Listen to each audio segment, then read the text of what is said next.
Jedi utilise la force pour la connaissance et la défense. Jamais Jedi. Ce sont des clients très importants, ils ne peuvent pas attendre. Eh ben, ils vont apprendre. Nous avons juré de protéger jusqu'à la mort la pierre du temps. Et j'ai juré de plus manger de glace, mais pareil qu'on a créé un parfum pour moi. Ah, ça nous botte tous de t'entendre dire ça. Il faut avouer que voir Donnie massacrer un nazi, c'est presque aussi chouette que d'aller au cinoche. Bienvenue dans ce nouvel épisode de la nuit des sorties. Suite au top, on fait maintenant les flops pour finir le bilan de l'année. Et puis, peut-être on fera les attentes plus tard, on verra. Mais voilà, je suis comme d'habitude avec Al. Bonsoir Al. Bonsoir Ista, comment ça va? Ça va et toi? Bah, moins bien que la dernière fois, parce que la dernière fois on parlait de films qu'on a quand même pas mal aimés.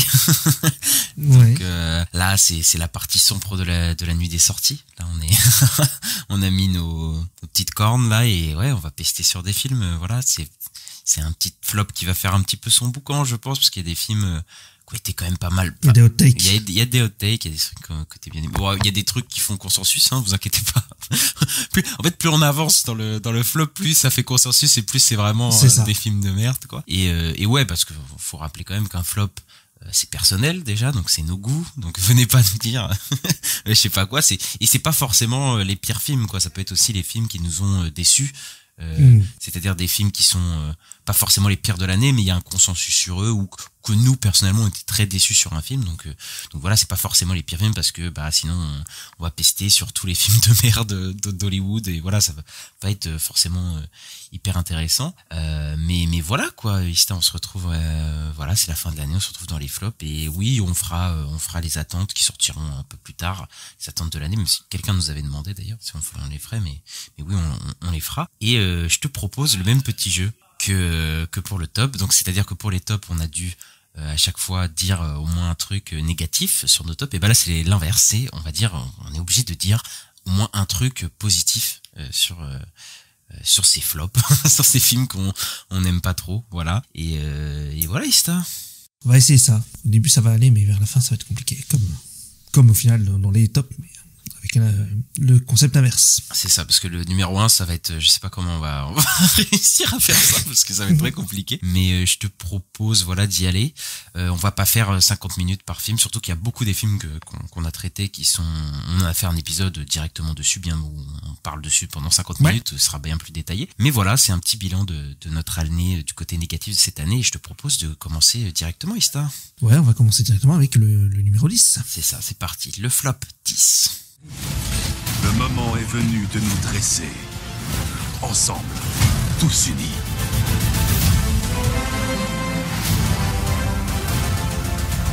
Transformers, le commencement de Josh Cooley, du coup, avec Chris Hemsworth et Brian Tyree Henry, Scarlett Johansson. Donc c'est moi qui ai mis ce film, voilà, le préquel des films. Enfin, c'est pas vraiment un préquel des films, puisque c'est dans une autre timeline, j'imagine, en tout cas, voilà, mais ça raconte comment Megatron et Optimus Prime sont devenus les ennemis jurés, et comment, voilà, les Autobots et les Decepticons sont nés. Ah là là là là, ça commence déjà les polémiques, là, les fans de Transformers qui vont Moi, m'attaquer. je préviens que je l'avais mis dans mon top 10. Hein.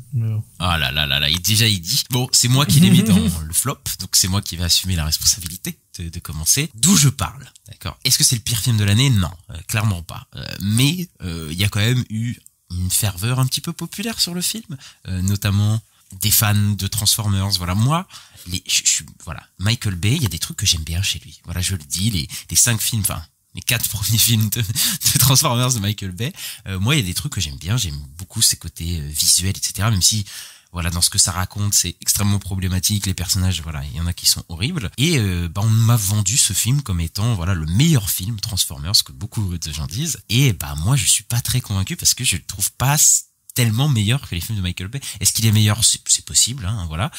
Et techniquement, par exemple, le film est plutôt abouti, voilà. Le film coûte plus de 2 fois moins cher qu'un Pixar ou un Disney en termes d'animation, hein, faut le dire. Donc voilà, il est pas mauvais. Je veux dire, le rendu des armures, le reflet et tout, c'est assez folle, hein. C'est assez fou quand même, comme. Enfin voilà, après, c'est assez fou, mais quand même, faut le dire, le cinéma américain, les studios d'animation, c'est quand même, ils sont quand même techniquement très aboutis, même si les films, bon, voilà, ils sont parfois un peu limites, mais c'est quand même assez abouti. Malheureusement, moi, la direction artistique ne me convainc pas du tout, en fait, dans ces films-là, quoi. Je trouve les robots, oui, chez Michael Bay, je les trouve quand même bien plus beaux. Désolé, mais ici, il y a une manière d'anthropomorphiser les robots, c'est-à-dire qu'ils ont des visages humains avec des sourires, des nez, des expressions et tous des sourcils, ce qui me met extrêmement mal à l'aise et je trouve qu'il va pas du tout avec leur corps robotique parce que il y a on est dans un cinéma américain où voilà, faut que ces personnages aient des visages et des expressions humaines, voilà, pour apparemment que les gens, les enfants, j'imagine dans leur tête se reconnaissent en eux, alors qu'il n'y a pas du tout besoin de ça et on en reparlera au film d'après parce que celui-là aussi va faire beaucoup jaser. Mais ouais, moi je trouve que le film est hyper laborieux, surtout au début, quoi. C'est-à-dire que pour moi, on doit attendre vraiment la moitié du film avant que ça s'envole. Et ouais, on se tape des robots qui courent dans des couloirs dans la moitié du film parce qu'ils ont pas les Transformers n'ont pas l'habilité de se transformer au début du film. C'est une habilité qu'ils auront plus tard. Mais du coup, on se tape des robots qui courent dans des couloirs, dans des scènes d'action. Et ouais, moi je trouve ça assez dérangeant. Et surtout que moi, la DA de cette ville, de cette planète, au début, ne me séduit à aucun moment, quoi. Et la caractérisation, des personnages, elle me dérange beaucoup parce que bon, on a beaucoup critiqué la caractérisation des personnages de Michael Bay, à raison, parce que c'est quand même assez compliqué. Mais ici, elle me dérange quand même pas mal aussi. C'est-à-dire que Chris Hemsworth, on a calé son personnage de Thor sur le personnage de Optimus Prime et on se tape des blagues lourdes de Bumblebee et tout et bon voilà, moi je trouve que c'est assez lourd et ça me séduit pas beaucoup et ouais, le seul qui a vraiment un parcours qui m'intéresse c'est celui de Megatron, je dois le reconnaître, joué par Brian Tyree Henry, même si je trouve ça hyper expédié, c'est-à-dire que il passe de Mégatron, gentil, pas gentil, mais en tout cas de travailleur serviable à Mégatron beaucoup trop rapidement dans le récit, même si je trouve quand même son parcours est assez intéressant et assez bien, surtout dans la deuxième partie. Et ouais, moi j'ai un problème surtout avec ça. Après, je dois avouer que la scène d'action finale, elle était vraiment bonne. Je veux dire, là, on a vraiment du spectacle, on a des plans séquences assez fous avec des transformations qui sont vraiment super. Donc voilà, et c'est pour ça qu'il est à la 10e place, qu'il est pas à la première, c'est que c'est pas horrible, pour le coup. Il y a quand même un contexte, un film qui est à charge contre le capitalisme, et c'est vrai qu'on s'attendait pas à voir ça dans un film Transformers, et pour le coup, je trouve que sur certains passages c'est assez réussi, notamment au début, sur la manipulation de la foule, des travailleurs, etc. Je trouve ça bien, même si ça aurait mérité, comme pour tout le film, un peu plus de développement, parce que je trouve que le film a un rythme extrêmement rapide, et du coup il s'attarde pas vraiment sur certaines choses qui auraient mérité qu'on s'attarde dessus. Mais maintenant, ça reste quand même un film anticapitaliste, mais qui est là pour te vendre des jouets. C'est-à-dire que les designs des robots, c'est quand même des jouets, quoi, quand même pour les vendre, quoi, parce que voilà, Transformers c'est des jouets à la base, on va pas se mentir.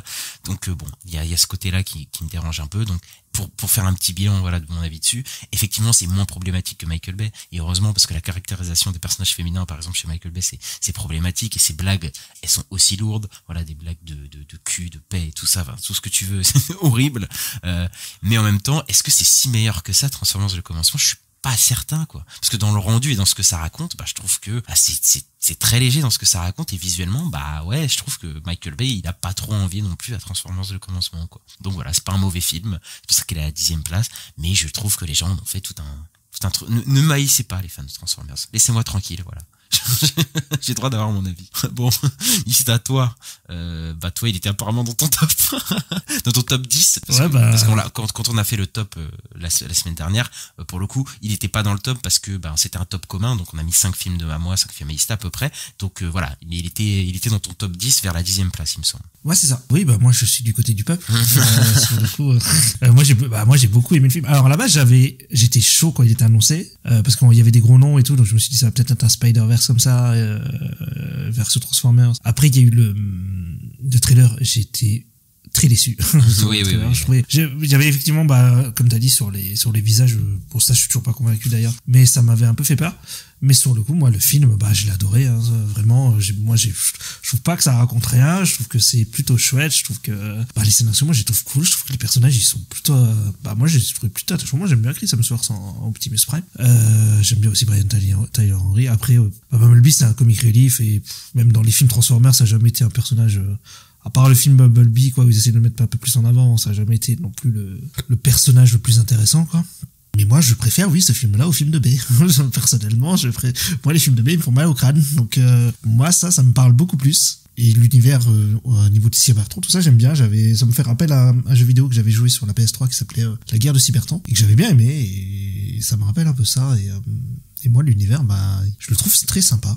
J'aime bien, quoi. C'est, voilà. C'est sympa. Voilà. C'était un très bon film. Et, dans les films d'animation, bah, cette année, moi, il y en a pas beaucoup que j'ai adoré. Et moi, celui-là, je l'ai vraiment aimé. Ouais, bah, après, toi, t'as été, enfin, voilà. Il y a des robots qui tirent des trucs. Je sais que c'est attrayant. Ah bah oui. Voilà. Ouais, oui. Et là, pour le coup, c'est moi qui suis vraiment contre la vie populaire. Hein, je le sais parce que là, quand même, le film est quand même s'il il a pas mal floppé aussi au box-office parce que là, il est dans le flopping, mais il a pas très bien marché non plus.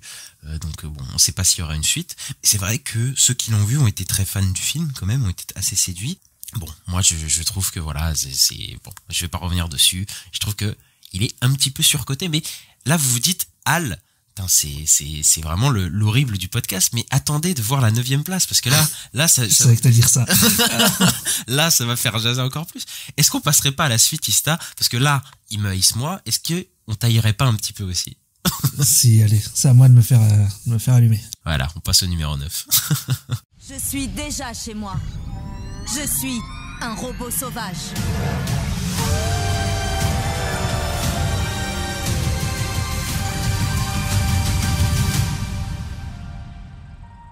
Le robot sauvage de Chris Sanders avec Lupita Nyong'o, Pedro Pascal, Kit Connor. Donc voilà, ça raconte l'histoire d'un robot sauvage de Rosum 7134 qu'on appelle Rose dans le film, qui fait naufrage sur une île déserte et qui doit apprendre à s'adapter à son environnement et qui devient un peu la mère par défaut d'un petit oiseau.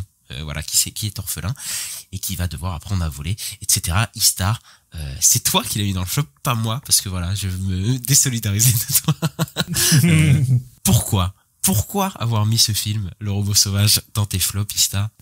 Effectivement, sur ce film, je suis contre le peuple. Je parlais surcoté, bah moi c'est ce film-là que je trouve surcoté. Alors, j'adore les visuels. D'ailleurs, j'étais chaud pour le trailer. Tu te rappelles quand il était sorti, j'étais un des premiers à dire ah ouais, ça a l'air trop bien et tout. Et le premier trailer qui avait pas du tout de paroles d'ailleurs. Ça parlait pas du tout. Alors je trouve le film super beau, ça y a aucun souci, comme tout le monde, voilà. Mais je trouve que ça fait pas tout, et moi je trouve que l'histoire, elle est pas très engageante. Et moi personnellement, j'ai pas accroché plus que ça au personnage, et ça m'a un peu fait chier. Voilà, je me suis un peu ennuyé, et je trouve que c'est très classique en fait dans son déroulé, et je vois pas trop pourquoi tout le monde l'adore à ce point-là, le film, comme si c'était le meilleur film d'animation de tous les temps. J'avoue que j'ai un peu du mal à comprendre, quoi. Ah, vous voyez, voilà, c'est bon. Voilà. Voilà, les gros hot takes ça démarre direct, là, les hot takes. Ouais, moi, je te trouve très dur quand même sur ce film. Mais comme toi, tu me trouvais dur sur Transformers, j'imagine. Ouais. Mais là, pour le coup, moi, je vous avoue que je suis pas fan de DreamWorks à la base. Hein. Je trouve que bon, ils font quelques bons films de temps en temps. Les Dragons, j'ai découvert cette année, j'ai vraiment beaucoup aimé. Shrek 1, Shrek 2, je les aime comme tout le monde. Voilà, le Chapeauté 2 aussi. Mais voilà, à part ça, c'est vrai que les trucs sur les Croods, Madagascar, tous ces trucs-là, les Kung Fu Panda, nous, on n'est pas, enfin, moi, je sais qu'Ista aussi n'est pas non plus le plus grand fan. Et c'est vrai que je m'attendais pas du tout à ce que ce film-là me touche, voilà, et que je l'aime beaucoup. Après, je l'aime. Comme toi, je suis un peu d'accord. Il y a des gens qui créent au chef-d'œuvre, etc. Je trouve que le film a quand même des défauts et qu'il n'est pas parfait.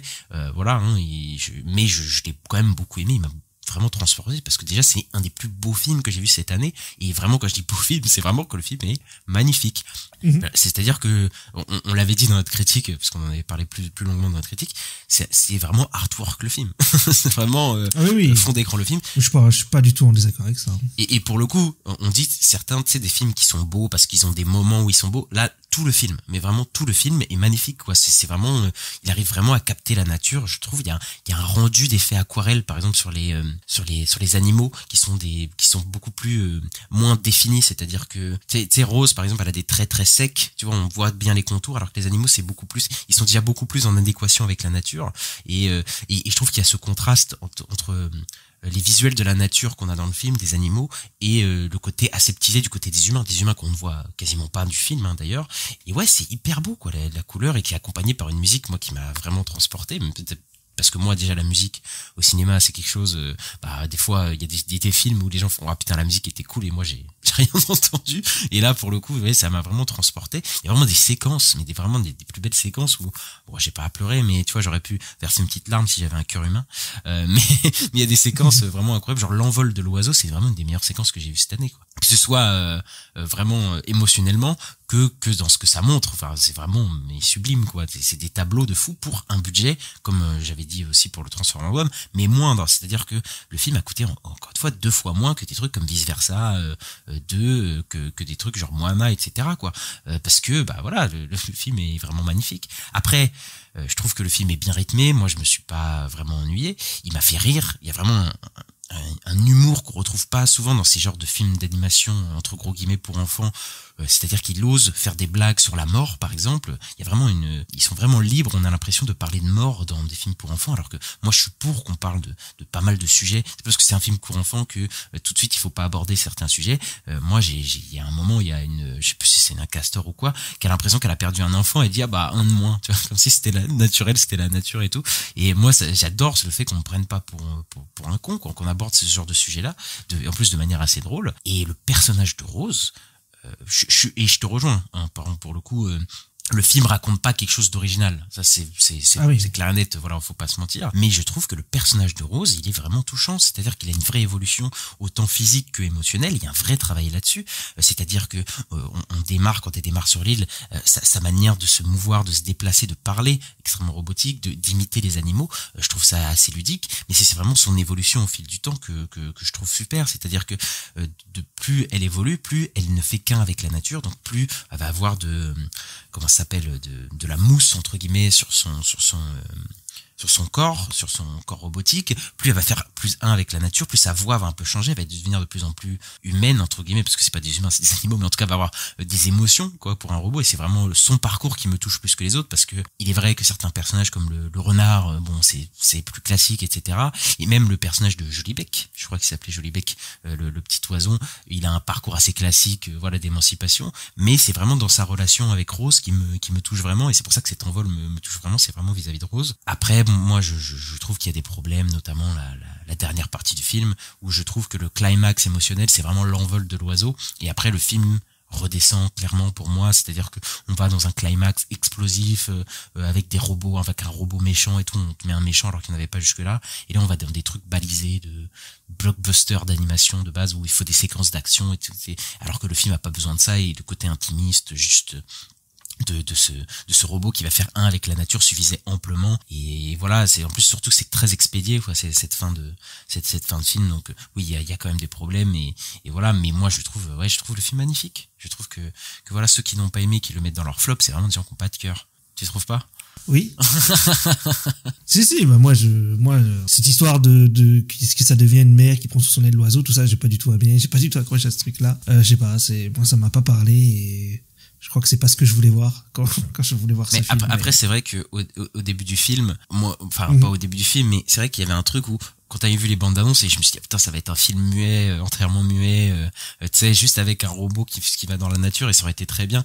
Mais c'est vrai que très vite, les animaux commencent à parler, on commence à les comprendre et tout. Donc effectivement, il y a un truc de, tu sais, même moi dans les bandes annonces, je pensais que ça serait un autre film, mais bon, une fois que j'ai accepté ça, j'avoue que je suis pas mal rentré dans le film, quoi. Ouais. Ben moi non. Moi non, j'accepte pas. J'aime pas qu'on mente. Et c'est pas un mauvais film, hein. Comme on l'a dit, comme Transformers, c'est au début du flop parce que c'est ce que je suis déçu de ce que j'ai vu, parce que c'est pas ça, comme j'ai dit, c'est pas ça quoi je m'attendais. Après, c'est pas une merde, quoi. Après, c'est vrai que le film a fait quand même, enfin, voilà, il a été énormément aimé, quoi. Il y a vraiment, c'est un truc de malade, quoi, cette année. Il va peut-être remporter l'Oscar du meilleur film d'animation, c'est possible.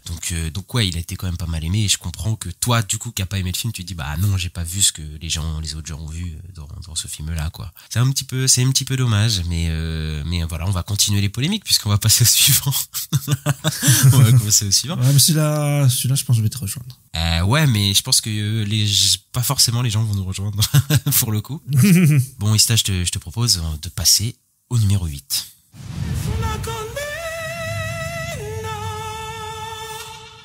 Non, je reconnais pas ta voix. Seulement ma voix.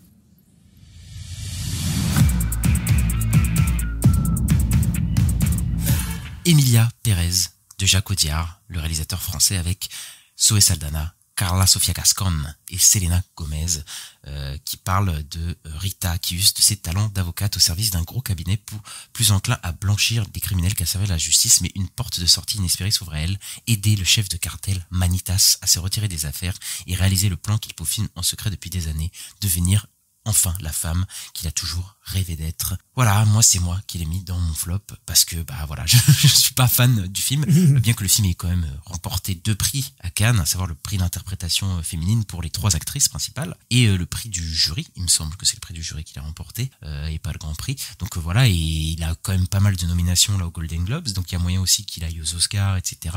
et qu'il ait une ferveur populaire. Donc en vrai, dans un sens cocorico, puisque voilà, le film est aussi de paternalité française. Ça se sent pas.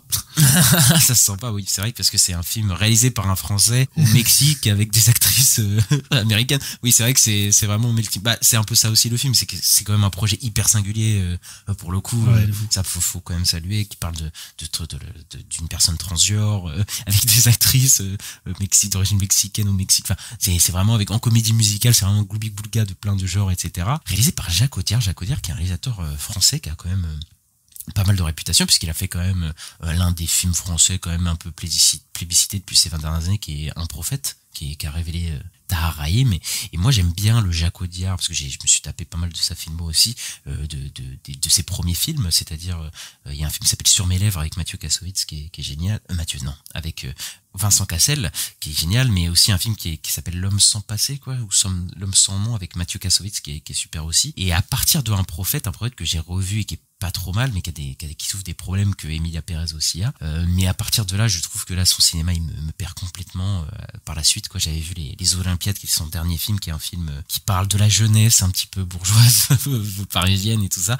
Déjà, j'étais déconnecté. Mais ici, on se retrouve dans un film, une comédie musicale, avec, bon, je vais le dire direct, comme ça, on va dire le point positif direct, pour le coup.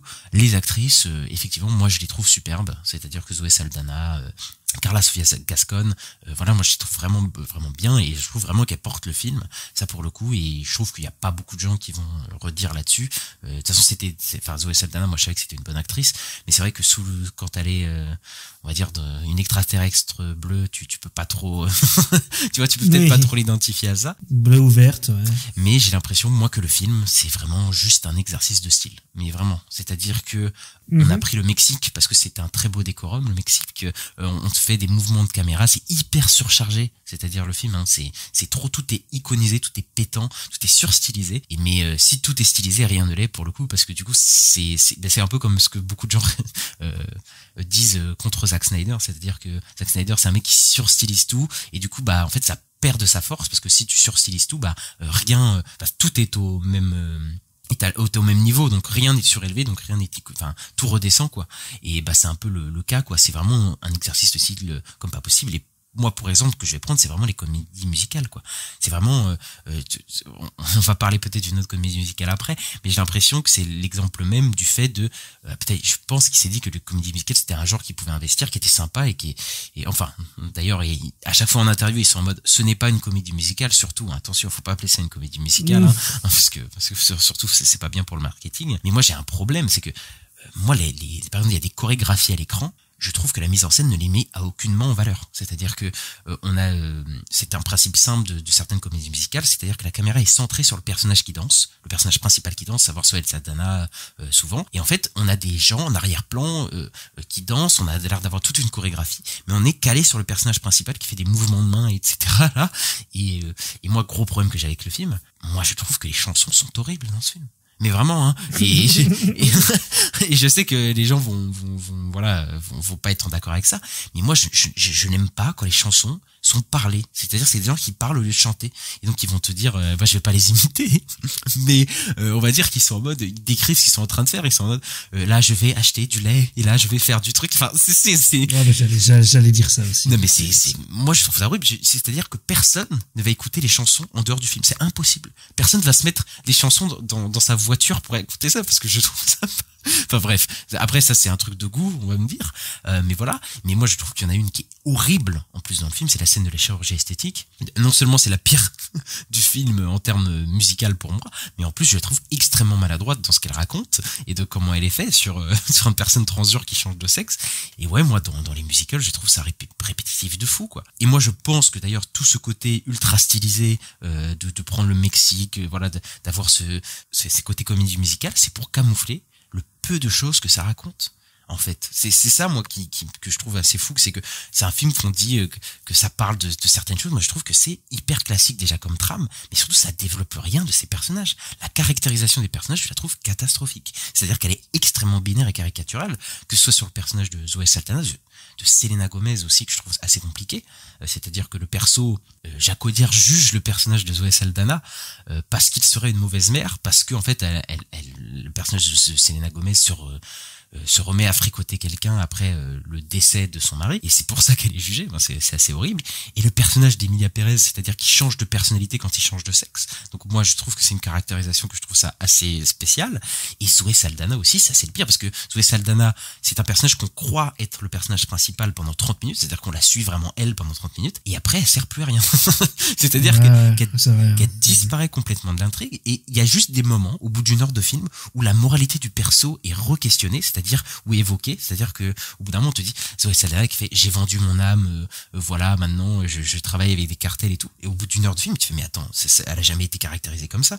Dès le début elle accepte d'aider des gens de cartel assez rapidement, et là au détour d'une chanson on te dit que la moralité le personnage a une certaine morale ou quoi. Enfin, tout est comme ça, tout est sous-développé, la moralité des personnages. Et moi, je trouve que la fin, voilà, tout s'emballe d'une manière très très gogolesque. Et il y a cette envie, parce que ça, c'est Jacques Audiard, c'est toujours de voir un final spectaculaire dans la violence. Donc, et je me suis dit avant le film, j'ai dit, ça va finir de manière spectaculaire. Et j'ai l'impression que cette fin de film, elle s'emballe au bout de 20 minutes de trucs qui se veut spectaculaire, alors qu'elle est pas du tout. Et ouais, sur les enfants, en plus du personnage de Carla Sofia Gascon, de Manitas, alors que les enfants sont un enjeu à aucun moment dans le film. Pendant 1h40, ils sont en fond, et on les voit quasiment pas. Et tout ça pour revenir à un final sanglant, entre guillemets, comme Audiard sait les faire. Et moi, oui, je trouve que c'est un film dramatique, qui est un film qui est pas très bon. Voilà, c'est pas le pire film de l'année, mais je le trouve vraiment pas bon. Et ouais, je trouve que Jacques Audiard, c'est très compliqué depuis 10 ans, quoi. Et là, j'ai beaucoup parlé sur le film parce que j'avoue que je comprends pas l'emballement qu'il y a sur le film, même si je comprends quand même que c'est un film queer, etc. Et j'avais vraiment envie parce que c'est pas une histoire qu'on voit souvent, des films sur des transgenres. Moi, j'en vois pas tous les samedis non plus, mais moi, je trouve que c'est raté, quoi, à tous les niveaux. Et toi, Ista, parce que tu l'as découvert il y a pas si longtemps que ça, là, je me suis défoulé sur le film, j'ai l'impression. Ouais, complètement. Mais toi, du coup, mais c'est parce qu'en fait, les autres films, pas parlé, c'est ça, on n'en avait jamais parlé de ce film durant l'année. Du coup, là, j'ai vraiment voulu dire vraiment ce que j'en pensais. Mais toi, et du coup, est-ce que t'as été plus charmé par le film que moi? Non, pas spécialement. Je te rejoins sur le côté horrible de la comédie musicale, que je trouve vraiment pas bonne aussi, personnellement. En fait, je trouve que c'est dans la caricature de la comédie musicale où, oui, bah, comme t'as dit, effectivement, c'est tout d'un coup, ça se met à chanter, on sait pas pourquoi. C'est très, très étrange. Voilà, quand on va chez le docteur, là, qui fait, chez moi, j'ai pouffé, quoi, parce que j'ai commencé à rire parce que il se parle normal, je l'ai fait docteur, waouh, qu'est-ce qui se passe? Et je trouve le mélange très étrange, hein, le côté, on mélange la mafia, les trucs de drogue et tout, avec une comédie musicale. Ouais, enfin, pour moi ça marche pas en fait. Pour moi c'est très très bizarre. J'ai du mal à accepter le postulat de départ. Mais après c'est peut-être parce que, comme j'avais dit, est-ce que c'est pas parce que t'as l'impression que la comédie musicale elle est là juste pour être un décorum, quoi, un truc stylistique, hein, et moi c'est vraiment pour ça. Peut-être aussi, ouais. Ouais, c'est fort possible que ce soit ça. C'est vrai que ça fait un peu gadget plus qu'autre chose. Au final, tu comprends pas trop. En fait, tu pourrais très bien raconter cette histoire sans comédie musicale. Oui, c'est vrai.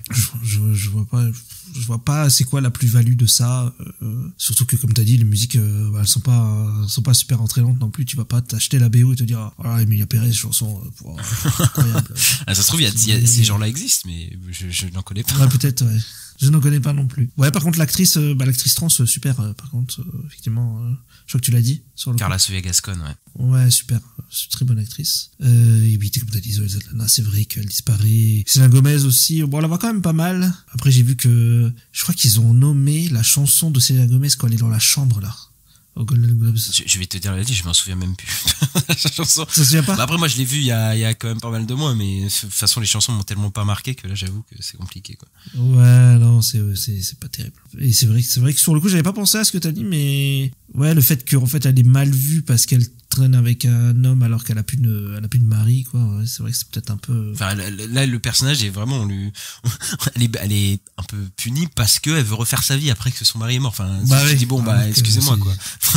c'est vraiment dommage, quoi. Ouais, c'est vrai que Selena Gomez, je trouve que c'est le personnage le plus compliqué parce que ouais, encore les autres ont un truc à jouer et tout, mais enfin ouais, de toute façon moi je trouve la caractérisation aussi pas très bonne, quoi. C'est pas inintéressant quand même, je dirais. Je suis quand même content de l'avoir vu, tu vois.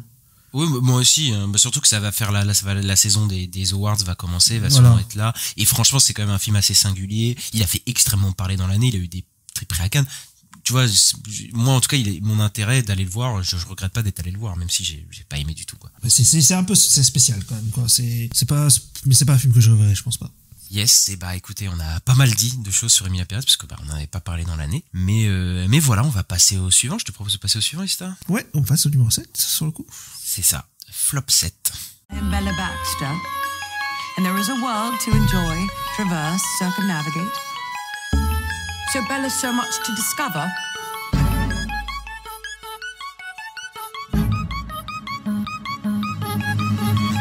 Poor Things ou Pauvre créature en français de Yorgos Lanthimos avec Emma Stone, Mark Ruffalo, Willem Dafoe. On suit Bella, une jeune femme ramenée à la vie par le brillant et peu orthodoxe Dr Godwin Baxter. Sous sa protection, elle a soif d'apprendre, avide de découvrir le monde dont elle ignore tout. Elle s'enfuit avec Duncan Wedderburn, voilà, c'est dur, un avocat habile et débauché, et embarque dans une odyssée étourdissante à travers les continents. Voilà, c'est l'épopée, le conte de Bella Baxter, joué par Emma Stone.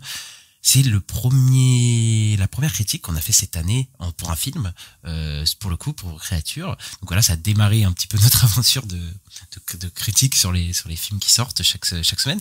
C'est pas moi qui l'ai mis, voilà. C'est une fois sur deux.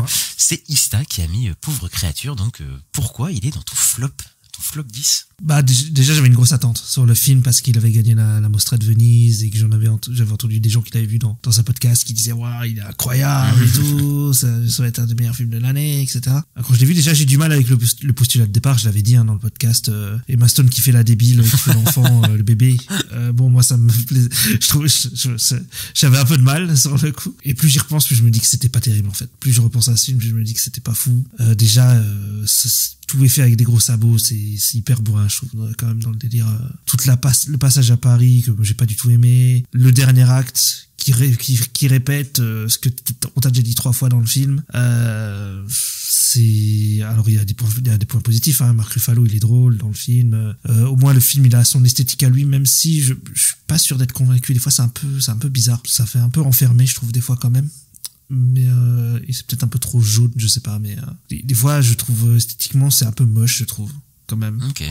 Et ouais, je trouve le film vraiment trop bourrin. Ça m'a un peu fatigué, quoi. Sur le coup. Et je repense à la scène où elle voit des pauvres, elle a oh non, des pauvres, elle pleure et tout. Ouais, je trouve ça un peu gros, quoi. Et bon, pour moi, il vit pas bien dans ma tête, en tout cas, ce film-là, donc je l'ai mis dans le flop, quoi. C'est bien, on enchaîne 2 films, un qui parle d'une femme trans et l'autre qui parle de l'émancipation des femmes. On va se faire traiter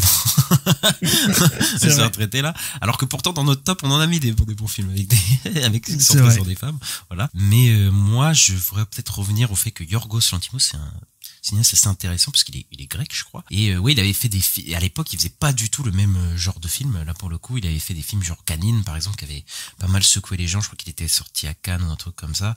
Et c'était pas du tout formellement, enfin, pas du tout. En tout cas, formellement, il y avait des trucs qui changeaient, c'est-à-dire que c'était moins tape à l'œil. C'est-à-dire, c'était beaucoup plus froid aussi, même si bon là il est pas forcément enfin il a pas vraiment changé entièrement. Mais c'est vrai que depuis qu'il est dans le système hollywoodien, clairement, c'est-à-dire depuis qu'il a des gros budgets, depuis La Favorite, c'est vrai qu'il y a un changement quand même, c'est qu'il utilise beaucoup d'éléments de mise en scène, voilà, on va dire, d'effets, voilà, tape à l'œil, et c'est vrai qu'il en fait beaucoup trop, le film, et ça depuis La Favorite, c'est-à-dire que on a le fisheye, ce qu'on appelle le fisheye, c'est comme on voit quelqu'un à travers un Judas, voilà, il y a cet effet qui revient beaucoup dans le film, et c'est un peu pour montrer que le personnage de Bella, qui a un parcours entre guillemets d'émancipation féminine, voilà, qui s'affranchit des codes patriarcales, elle est montrée qu'elle est dans un monde étriqué, mais il le fait tellement souvent, ça devient tellement lourd évidemment que t'en peux plus, quoi. Même le passage du noir et blanc à la couleur, voilà, il y a vraiment beaucoup d'effets tape à l'œil, surtout que les décors, les tenues, moi par contre j'ai vraiment été séduit par ce côté-là,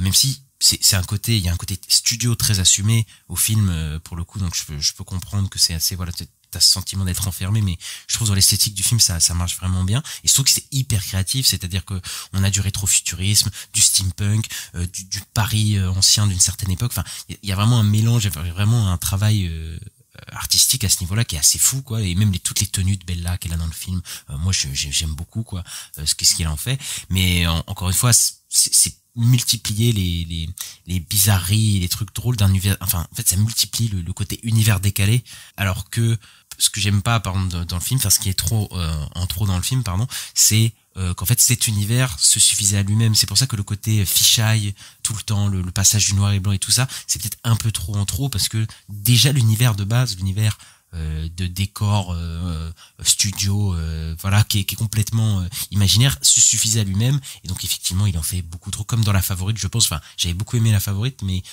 je l'ai pas vu depuis longtemps, mais je pense que si je le revois, je me dis ok, il en fait trop dans ce côté stylistique. Ouais, c'est possible aussi. J'avais aimé aussi La Favorite à l'époque, mais ouais, j'ai peur de le revoir. Surtout que ces anciens films sont beaucoup plus sobres, enfin beaucoup plus, oui, sobres dans ses effets, en fait. Donc voilà, là il en fait peut-être un peu trop. Maintenant, moi j'aime bien le film quand même.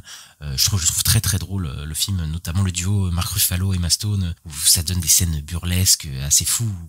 D'ailleurs, une des meilleures performances de Mark Ruffalo, faut le dire, est dans ce film, où Bella ne correspond pas à ce qu'il voudrait qu'elle soit, et du coup à chaque fois ça donne des scènes d'arguments, de disputes entre eux qui sont assez savoureux, assez drôles. Et ouais, par contre, il y a quand même un petit ventre mou au film. Le film il est peut-être un peu long aussi. Il fait quand même 2h20. Et t'as dit, il y a un côté répétitif, surtout dans la deuxième partie du film. À la fin, je trouve qu'il y avait une fin qui finissait sur quelque chose et on te ramène quelque chose pour te réasséner un truc. Repartir, ouais, sur le coup. Et même à Paris, je suis d'accord que c'est un peu répétitif, même s'il y a des très belles scènes à Paris où elle est dans le bordel parisien. Je trouve qu'il y a des très belles scènes. Mais voilà, ça en fait un peu trop. Il y a le côté de Willem Dafoe qui a un maquillage incroyable, hein, d'ailleurs, pour le coup, mais qui est peut-être un petit peu chiant quand on suit de son côté, mais pour le coup le personnage de Bella de Emma Stone, je trouve vraiment super. Moi pour le coup j'aime beaucoup sa performance, contrairement à toi. Moi j'aime vraiment l'évolution physique qu'elle a. Elle joue un bébé, c'est vrai, au début, en tout cas elle a du mal à se déplacer, sa physicalité, sa manière d'être et tout. Enfin, je trouve que vraiment c'est vraiment un de ses meilleurs rôles qu'elle ait eu de sa vie, et je la trouve vraiment convaincante dedans. Et même son personnage qui évolue, qui est une genre de Frankenstein, quoi, féminin, pour le coup, qui a vraiment un récit d'initiatique qui va se soustraire totalement au patriarcat, qui petit à petit va défier toutes les conventions sociales jusqu'à l'exploser totalement vers la fin. Et c'est vrai qu'il y a une des critiques du film qui disait que encore un cinéaste qui utilise le sexe comme moyen d'émancipation pour une femme, c'est vrai. Maintenant, j'ai rarement vu des scènes comme ça dans un film hollywoodien, des scènes aussi crues, parce qu'il y en a énormément, et de toutes sortes, quoi, assez drôles, etc.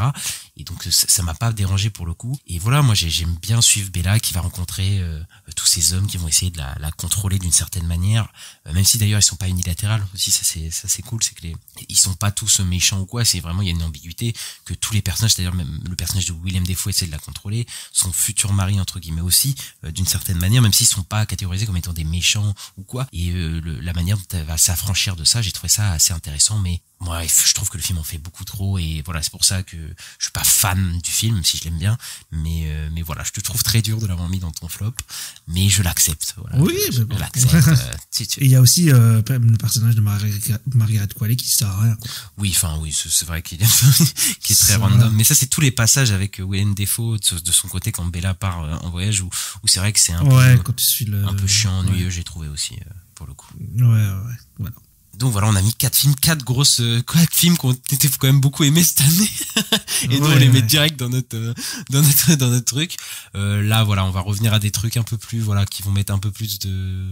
je dis ça, mais en fait là je viens de voir le suivant, donc ça va pas forcément être comme un consensus, pour le coup. On passe au numéro 6, Sista. Allez, on y va. Flop 6. On va faire la bagarre. On va faire la bagarre.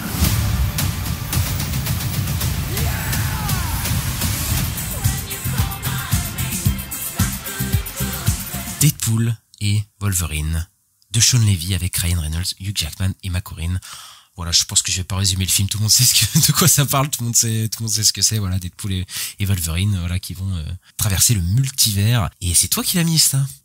Bah non, pas du tout, c'est toi qui l'as mis. C'est moi qui l'ai mis. C'est moi qui ai mis Deadpool et Wolverine. Comme faire porter le chapeau. Bah oui, non, c'est moi qui l'ai mis.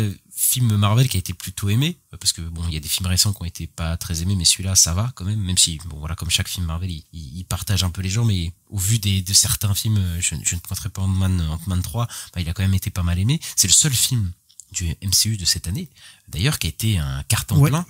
Pour le coup, il a fait 1,3 milliard, il me semble, un truc comme ça. Donc voilà. Et moi, je vais dire de suite, parce qu'on avait dit dans notre critique où moi j'avais pas aimé le film. J'aime pas Deadpool en fait. Enfin, c'est un super héros enfin, super héros. Est-ce que c'est vraiment un super héros? Mais en tout cas, c'est un personnage qui, oui, du coup, oui, dans les films, c'est vraiment un super-héros qui me parle pas beaucoup parce que c'est un personnage qui se veut complètement irrévérencieux, en dehors des codes, etc. Alors que finalement, c'est un super-héros, c'est des films super-héros extrêmement classiques et extrêmement balisés. Surtout que le côté de Deadpool méta, de faire des blagues méta et tout, etc., qui était peut-être en décalage en 2016, à l'époque de la sortie du premier Deadpool, et ici, je suis désolé, c'est plus en décalage du tout. Il s'inscrit complètement dans le MCU, c'est-à-dire que les blagues méta, etc.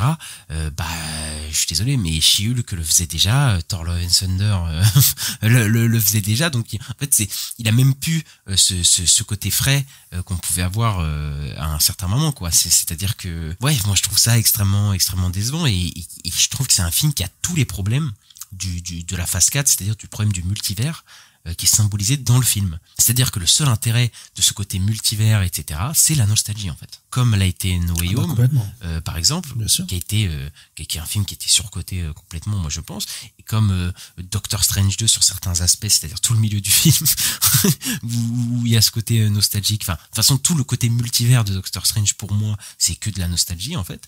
Et là, c'est la même chose en fait. Passer ça, ce côté nostalgique qui peut faire plaisir sur l'instant, il y a plus rien. C'est-à-dire que c'est des films qui sont périmés au moment de leur sortie en fait. C'est des films que une fois que tu les as vus, une fois que t'as été content, en fait les revoir, comme beaucoup de gens avaient fait pour No Way Home, tu te souviens, un an après ils avaient fait No Way Home c'est pas si bien que ça en fait. En fait il y a un ventre mou de 2 heures sur le film. Et là c'est ouais, mais ça, ce que tu dis, c'est une critique qui a eu le MC depuis le début, hein.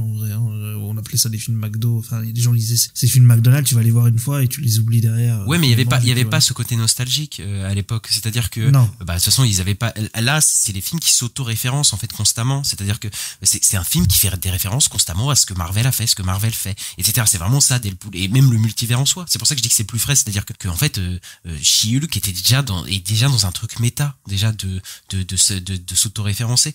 Comme les aussi Thor Love and Thunder aussi, de faire des blagues méta comme ça, tu vois. Donc en fait c'est des films en plus qui font référence à des trucs, mais enfin des trucs, enfin de faire référence à Elektra ou des trucs comme ça, déjà je trouve ça on s'en fout, mais surtout faire des références à des trucs qui n'existent pas. C'est-à-dire que c'est comme, je sais pas si tu te souviens comme The Flash à l'époque, on a une référence et un personnage qui apparaît qui n'existe pas.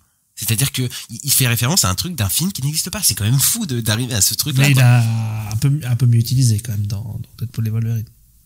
Flash était une immondice comme pas possible et éthiquement c'était très très voilà, parce que ça ramenait des personnages décédés et enfin bref. C'était notre flop 1 de l'année là.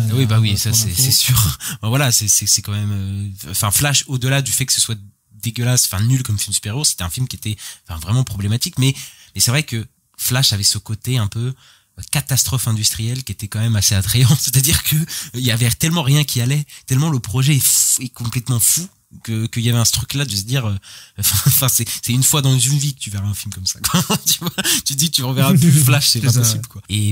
Et voilà, là on se retrouve là-dessus avec encore ce multivers qui est mal utilisé. D'ailleurs c'est un film qui rajoute une règle au multivers dans le MCU, comme si on n'en avait pas assez. Et ouais, le film à côté de tout ça, à côté de ce côté nostalgique, moi je le trouve extrêmement, il est assez moche, quoi. On a ce décor de désert moche complètement. Et d'ailleurs le film fait référence à Mad Max.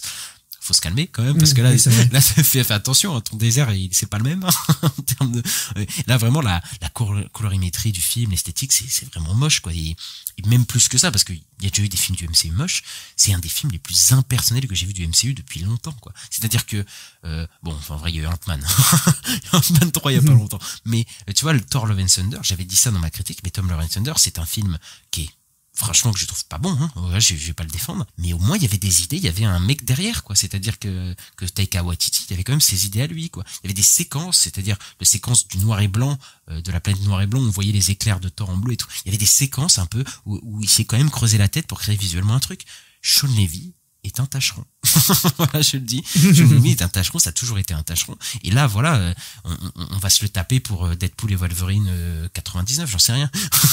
Pour la suite, quoi. Avec des scènes d'action, voilà, j'ai pas abordé. D'autres, il va faire d'autres suites dans l'MCU. Il y a moyen qu'il fasse les suites de Deadpool et Wolverine, puisque ça, enfin, vu le carton, il Bien va sûr. revenir. Les scènes d'action sont pas bonnes, il y a du shaky cam, c'est du charcuté, voilà. Enfin, tous les problèmes de scènes d'action hollywoodiennes qu'on connaît, quoi, avec des doublures numériques que moi je trouve pas très belles. Et voilà, après, on se tape le Ryan Reynolds show, c'est-à-dire que ça fait 15 ans. Ça fait 15 ans qu'il fait la même chose, pour le coup, et qu'il veut pas changer. Moi, Ryan Reynolds, je commence à ne plus en pouvoir. Voilà, c'est physique. Je ne peux plus voir Ryan Reynolds faire ses blagues, voilà. Et après, tous les autres personnages, quasiment, c'est sous-exploité. C'est-à-dire la méchante Emma Corrin, qui aurait pu être pas mal, bon, on s'en fout, et comme un tas d'autres persos. Bon, voilà, j'ai craché. Ah, faut que je dise un truc bien, ça, sur le film, parce que là, j'ai tout dépassé. Bah ouais, Wolverine, c'est peut-être le perso le plus intéressant du film. Ouais, Jackman, il joue bien, Wolverine. Voilà, et puis oui, il y a des caméos qui m'ont fait plaisir. Enfin, je vais dire, je veux pas spoiler le caméo, mais il y a un caméo spécifique qui m'a rappelé... Enfin, c'est pas un caméo, parce que c'est un vrai personnage dans le film, pour le coup. Donc là, je serais mauvaise foi de dire ça, mais ouais, qui m'a rappelé, voilà, des films de jeunesse, etc. Donc voilà, et c'est pas le film le plus... où on va passer la séance la plus horrible, en fait, de ta vie, mais ouais, moi, je l'aime pas tellement, ce film. Et toi, Ista? Ouais, moi je serais pas aussi violent, alors je te rejoins sur le fait qu'il est moche. Sur le coup, effectivement, c'est très moche, c'est très plat, c'est très pas grand chose. Et en fait, oui, en fait, ça dépend si t'apprécies Ryan Reynolds ou pas, je pense. Sur le coup. Moi, je vais pas mentir, le film m'a fait rigoler quand même. J'ai quand même ri. J'ai passé un bon moment devant le film. Attends, je tiens à dire que j'ai rigolé aussi à certains moments. c'est juste que okay, Ryan Reynolds, j'en peux plus, mais il y a quand même certains moments qui m'ont fait un peu rire. Quoi. Oui, c'est pas un film incroyable, mais bon, j'ai passé un bon moment. Voilà, c'est quand même bien rythmé comme film. Voilà, ça se regarde pour moi, ça se regarde sans déplaisir. Je pas détesté. Ça fait plaisir de revoir Hugh Jackman dans le rôle aussi. Et revenir et tout ça. Ouais, les persos, moi j'étais content de les voir. Après, c'est vrai que on parle de Sean Levy. C'est marrant parce que hier j'ai vu passer à la télé La Nuit au musée 2. Putain. Et ouais, sur la réal, il est nul en fait.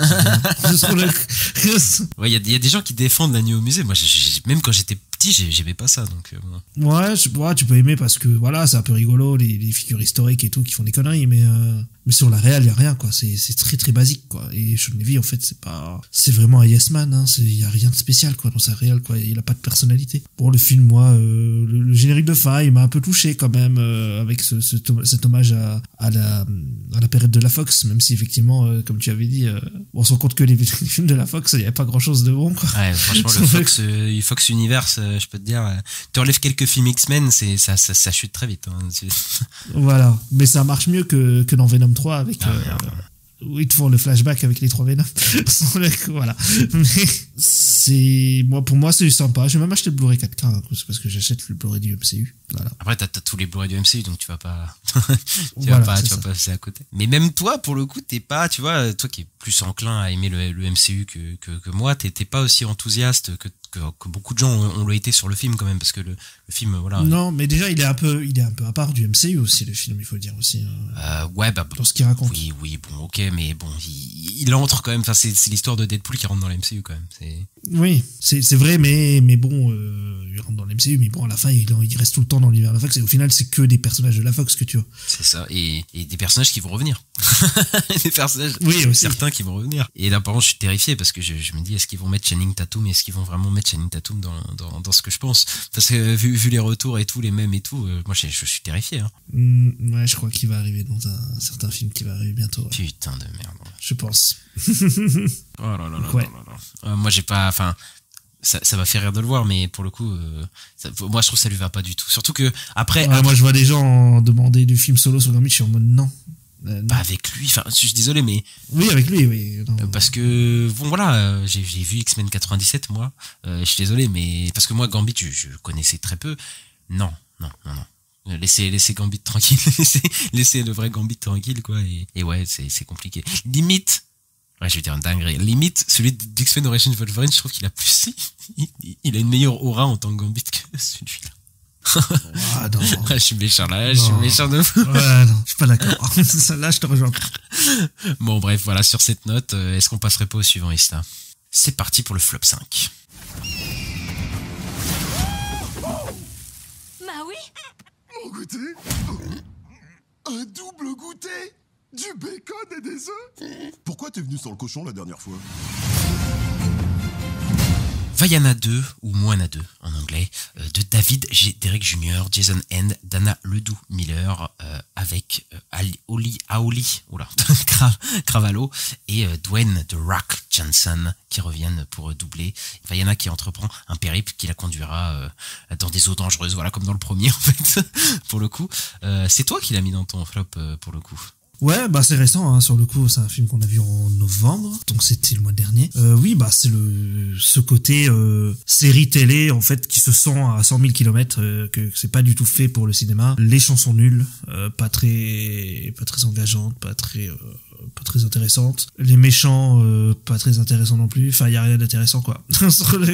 Et le crew qui la suit et qu'on sent vraiment les personnages de série télé que tu développerais dans une série télé, mais que là il y a pas le temps parce que c'est un film d'1h30 et donc en fait on n'en fait rien quoi, donc c'est un peu dommage. Et voilà, le film est quand même joli sur ses visuels, c'est tout ce que je retiendrai du film en vrai. Et à côté ouais, je trouve que le film en lui-même est vraiment pas terrible quoi. Ouais, bah, de toute façon on a fait une critique il y a un mois, même pas, je sais même plus, du film, donc on va peut-être pas s'attarder non plus 50 ans sur le film, allez écouter notre critique sur Vaiana 2, mais effectivement je l'ai pas mis dans mon top, j'aurais pu le mettre enfin dans mon flop, j'aurais pu clairement le mettre parce que bon, effectivement t'as dit l'animation est plutôt bonne, hein, l'animation de l'eau et tout, c'est toujours à ce niveau-là, mais franchement là on a atteint un plafond avec à ce niveau-là chez Disney Studios, et en fait j'en peux plus de voir la même chose dans ces films-là quoi, c'est-à-dire la même style d'animation, etc. Il y a plus parce que comme j'avais dit, Pixar, je trouve qu'ils arrivent à se renouveler dans certains concepts, c'est-à-dire que c'est la même style d'animation, mais au moins il y a des concepts un peu différents, les émotions, etc. Ici, c'est les personnages qui ont la même tête, etc. La même animation de cheveux qu'on fait tous waouh chaque fois qu'on voit les cheveux, d'accord. Mais au bout d'un moment, enfin, c'est bon quoi. Il faut, je pense qu'il y a besoin dramatique de changement, même si ça arrivera pas, puisque les films d'animation Disney cartonnent, vont cartonner, je pense. Mais là, c'est dramatique parce que Disney cette année, moi j'ai eu beaucoup de mal, voilà, mais l'animation, c'est la cata quoi depuis quelques années quoi. Je trouve là les derniers projets c'est fou quoi. Ouais, c'est compliqué. Et je suis pas fan de Vaiana le premier, voilà, mais là on a un remake en fait du premier film, mais en tout en moins bien quoi, avec une ampleur de la mise en scène qui est beaucoup moins bonne. Et enfin, comme t'as dit, c'est la première fois que je vois un film Disney animation, un film, hein, je parle. De chez Disney, c'est-à-dire un film d'animation Disney qui est vraiment dans une sérialisation. C'est-à-dire que c'est un film qui est une bande d'annonce pour le prochain film quand même. C'est quand même assez fou quoi. C'est-à-dire que la série, parce que de base c'était une série, le film Vaiana 2 était conçu comme en fait un petit bonbon, je pense, pour attendre la vraie suite de Vaiana 2, et c'est vraiment ça que je ressens dans le film. C'est-à-dire qu'on a un côté série à chaque péripétie, c'est-à-dire qu'à chaque péripétie de 20 minutes, ça pourrait être un épisode de série. C'est-à-dire qu'on se tape, comme t'as dit, des persos mais qui servent à rien. Donc elle embarque des persos avec elle qui auraient dû être beaucoup plus développés, le gars qui est fort, qui sait soulever des trucs, le mec qui fait qui fait des patates dans le sous-sol. Ouais, ils ont tous une spécialité. Ils ont tous une spécialité, mais c'est jamais utilisé. Mais ils en font rien. C'est ça, c'est jamais utilisé. On dirait qu'ils servent à rien dans le récit. Et à côté, tu te dis, en fait, elle aurait dû partir avec Maui directement au lieu de se taper ces mecs-là, quoi. Et ouais, il y a tous des trucs qui sont assez déceptifs. C'est-à-dire qu'on croit qu'on a une méchante à un moment, c'était une sorte de chauve-souris qui a un design pas trop mal. Mais en fait, non, en fait, c'est pas une méchante et elle disparaît du récit. Elle est là 5 minutes, elle fait sa chanson et elle disparaît. Et oui, effectivement, les chansons qui ont pas été faites par Lin-Manuel Miranda cette fois-ci, pour le coup, ouais, moi, j'en retiens aucune, quoi. Ils essayent d'avoir la même vibe que dans le premier film, ça ne marche à aucun moment, quoi. Même l'ampleur des chansons, de la mise en scène, tout ça, il n'y a rien du tout. Ça devient... Ouais, on devrait prendre le premier film en plus cheap. C'est ça. C'était pareil pour Mufasa, d'ailleurs, parce que Mufasa n'est pas dans notre flop, mais Mufasa aussi a des problèmes similaires, hein, en termes de bon, peut-être il est plus moche, je trouve, Mufasa. Enfin, après c'est pas la même ambition et tout, mais les chansons et tout, c'est aussi dramatique. Et là, pour le coup, moi, il y a vraiment une séquence qui m'a énervé, c'est la scène post-générique que j'ai ratée en salle parce que j'étais parti avant, faut pas déconner. Mais on te fait une scène générique à la Marvel, en mode il y a le méchant qui était censé être dans le film, qu'on ne voit jamais, hein, dans le film, et en fait il viendra à l'épisode suivant. En fait, venez, il y a un team-up en plus des méchants du 1, il y a des méchants du 2, et puis ils font des team-up, et voilà, ce sera dans le Moana 3, quoi. Non mais ça va quoi aussi. C'est Thanos. Non mais oui voilà, c'est Thanos et tout, mais c'est bon quoi. Est-ce qu'il pouvait pas être dans ce film-là et vous me faites un vrai film avec ce méchant-là quoi? Ah là là, on se tape un truc vraiment là, vraiment. Mais je crois que c'est la première fois que je vois une scène post-générique comme ça qui tease le suivant dans un film studio Disney d'animation quoi. Oui, généralement ça suffit toujours à lui-même. Même dans les nouveaux héros, ils avaient fait une scène post-générique pour faire un peu hommage à Marvel, tout ça, parce que c'est tiré d'un comics, mais c'était pas quelque chose qui teasait un autre film ou quoi. En fait, d'ailleurs, c'était juste un truc un peu rigolo. C'est ça. Ouais, là c'est vrai que là ça dit vraiment revenez au prochain quoi. Sur le coup, mais parce que je pense que peut-être que c'était effectivement prévu pour la série télé en mode aller voir le film qui va sortir au cinéma. Ouais, c'est ça, avec le méchant et tout, et voilà quoi. Ouais, bon bah voilà. Mais bon, après ils ont eu raison, ils ont fait 700 millions, donc voilà. Ouais, mais ils auraient pu faire un bon film et faire plus de milliards aussi, hein, je pense. Hein. C'est pas les deux peuvent se rejoindre hein, quoi quand même. Hein. Ça coûtait plus de 150. Oui, mais ça c'est un truc qui a été créé sous la politique de Chapek et que Iger a repris derrière quoi. Oui, Iger a dit non, on sort le film en salle, mais ils auraient pu remanier le truc complètement parce que là, j'ai l'impression qu'ils ont juste ils ont. Mais je crois qu'ils ont pas eu le temps. Moi, je pense qu'ils ont pas eu le temps. C'est possible, mais du coup bah voilà, ils ont fait de la merde je trouve et ouais moi je trouve ça pas très bien quoi pour le coup. Ouais, je suis d'accord. Enfin bref, est-ce qu'on passerait pas au suivant? On peut passer au numéro 4, ouais. C'est parti, numéro 4. Hallelujah, come on, get happy. Get ready for the judgment day.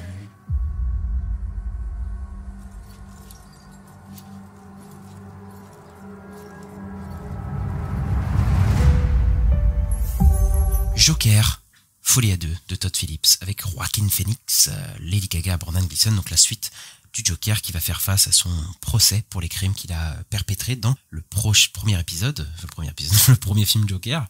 Il se tend là tous les demi dans notre flop. Je commence ou tu commences, je sais pas. Vas-y, je commence. Déjà, un truc à dire, c'est que on a plutôt apprécié le premier Joker. On l'a pas détesté, on a même fait un podcast dessus. Donc allez l'écouter. Là où on reparle du premier film. En plus, c'était sympa de le revoir. Moi, ça m'avait fait, j'étais content de le revoir parce que ça faisait depuis 2019 que je l'avais pas vu. Donc, ouais, pareil. Un peu pour le réanalyser, etc. C'était intéressant.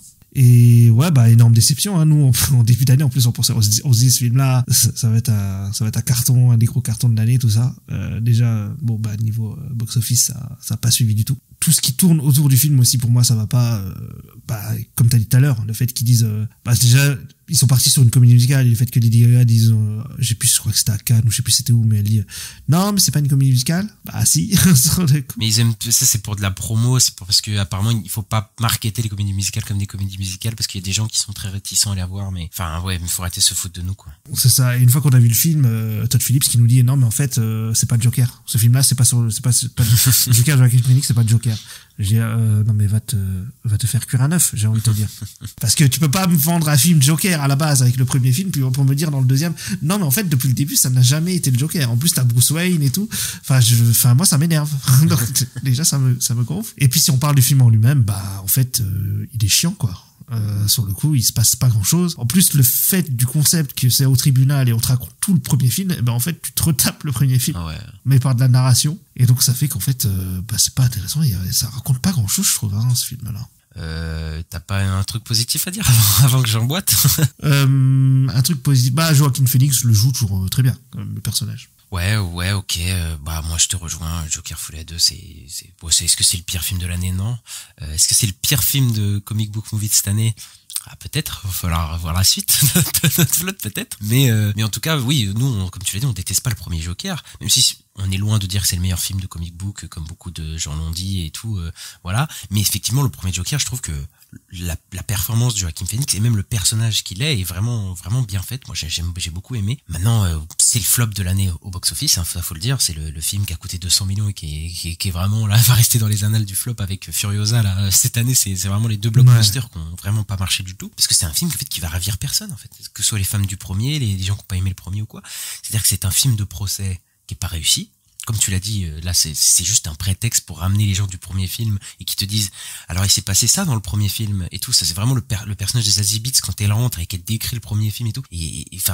Je sais que la volonté du film. Donc en plus, Zazie Beetz, on avait un plus un doute dans le premier film. On n'était pas sûr qu'elle était encore en vie. Et là, tu te dis, Oui, ça enlève toute ambiguïté du premier film, hein, vraiment. Même si je comprends l'envie, un certain truc du film, c'est de déconstruire le premier film qui avait une réception voilà, avec des incels et tout qui appropriaient le film comme à chaque fois. Et c'est vrai qu'il donne une certaine réponse aux fans toxiques du premier film qui ont évidemment pas aimé ce film-là. Voilà, faut pas déconner. Et j'aime bien cette réponse-là. Est-ce que ça méritait de faire un film de merde comme ça? Enfin, un film de merde, j'abuse. Mais en tout cas, de faire un film comme ça pendant 2h20, parce que tu dis, le film, il fait 2h20, il est long, il est très mal rythmé, et on s'ennuie, quoi.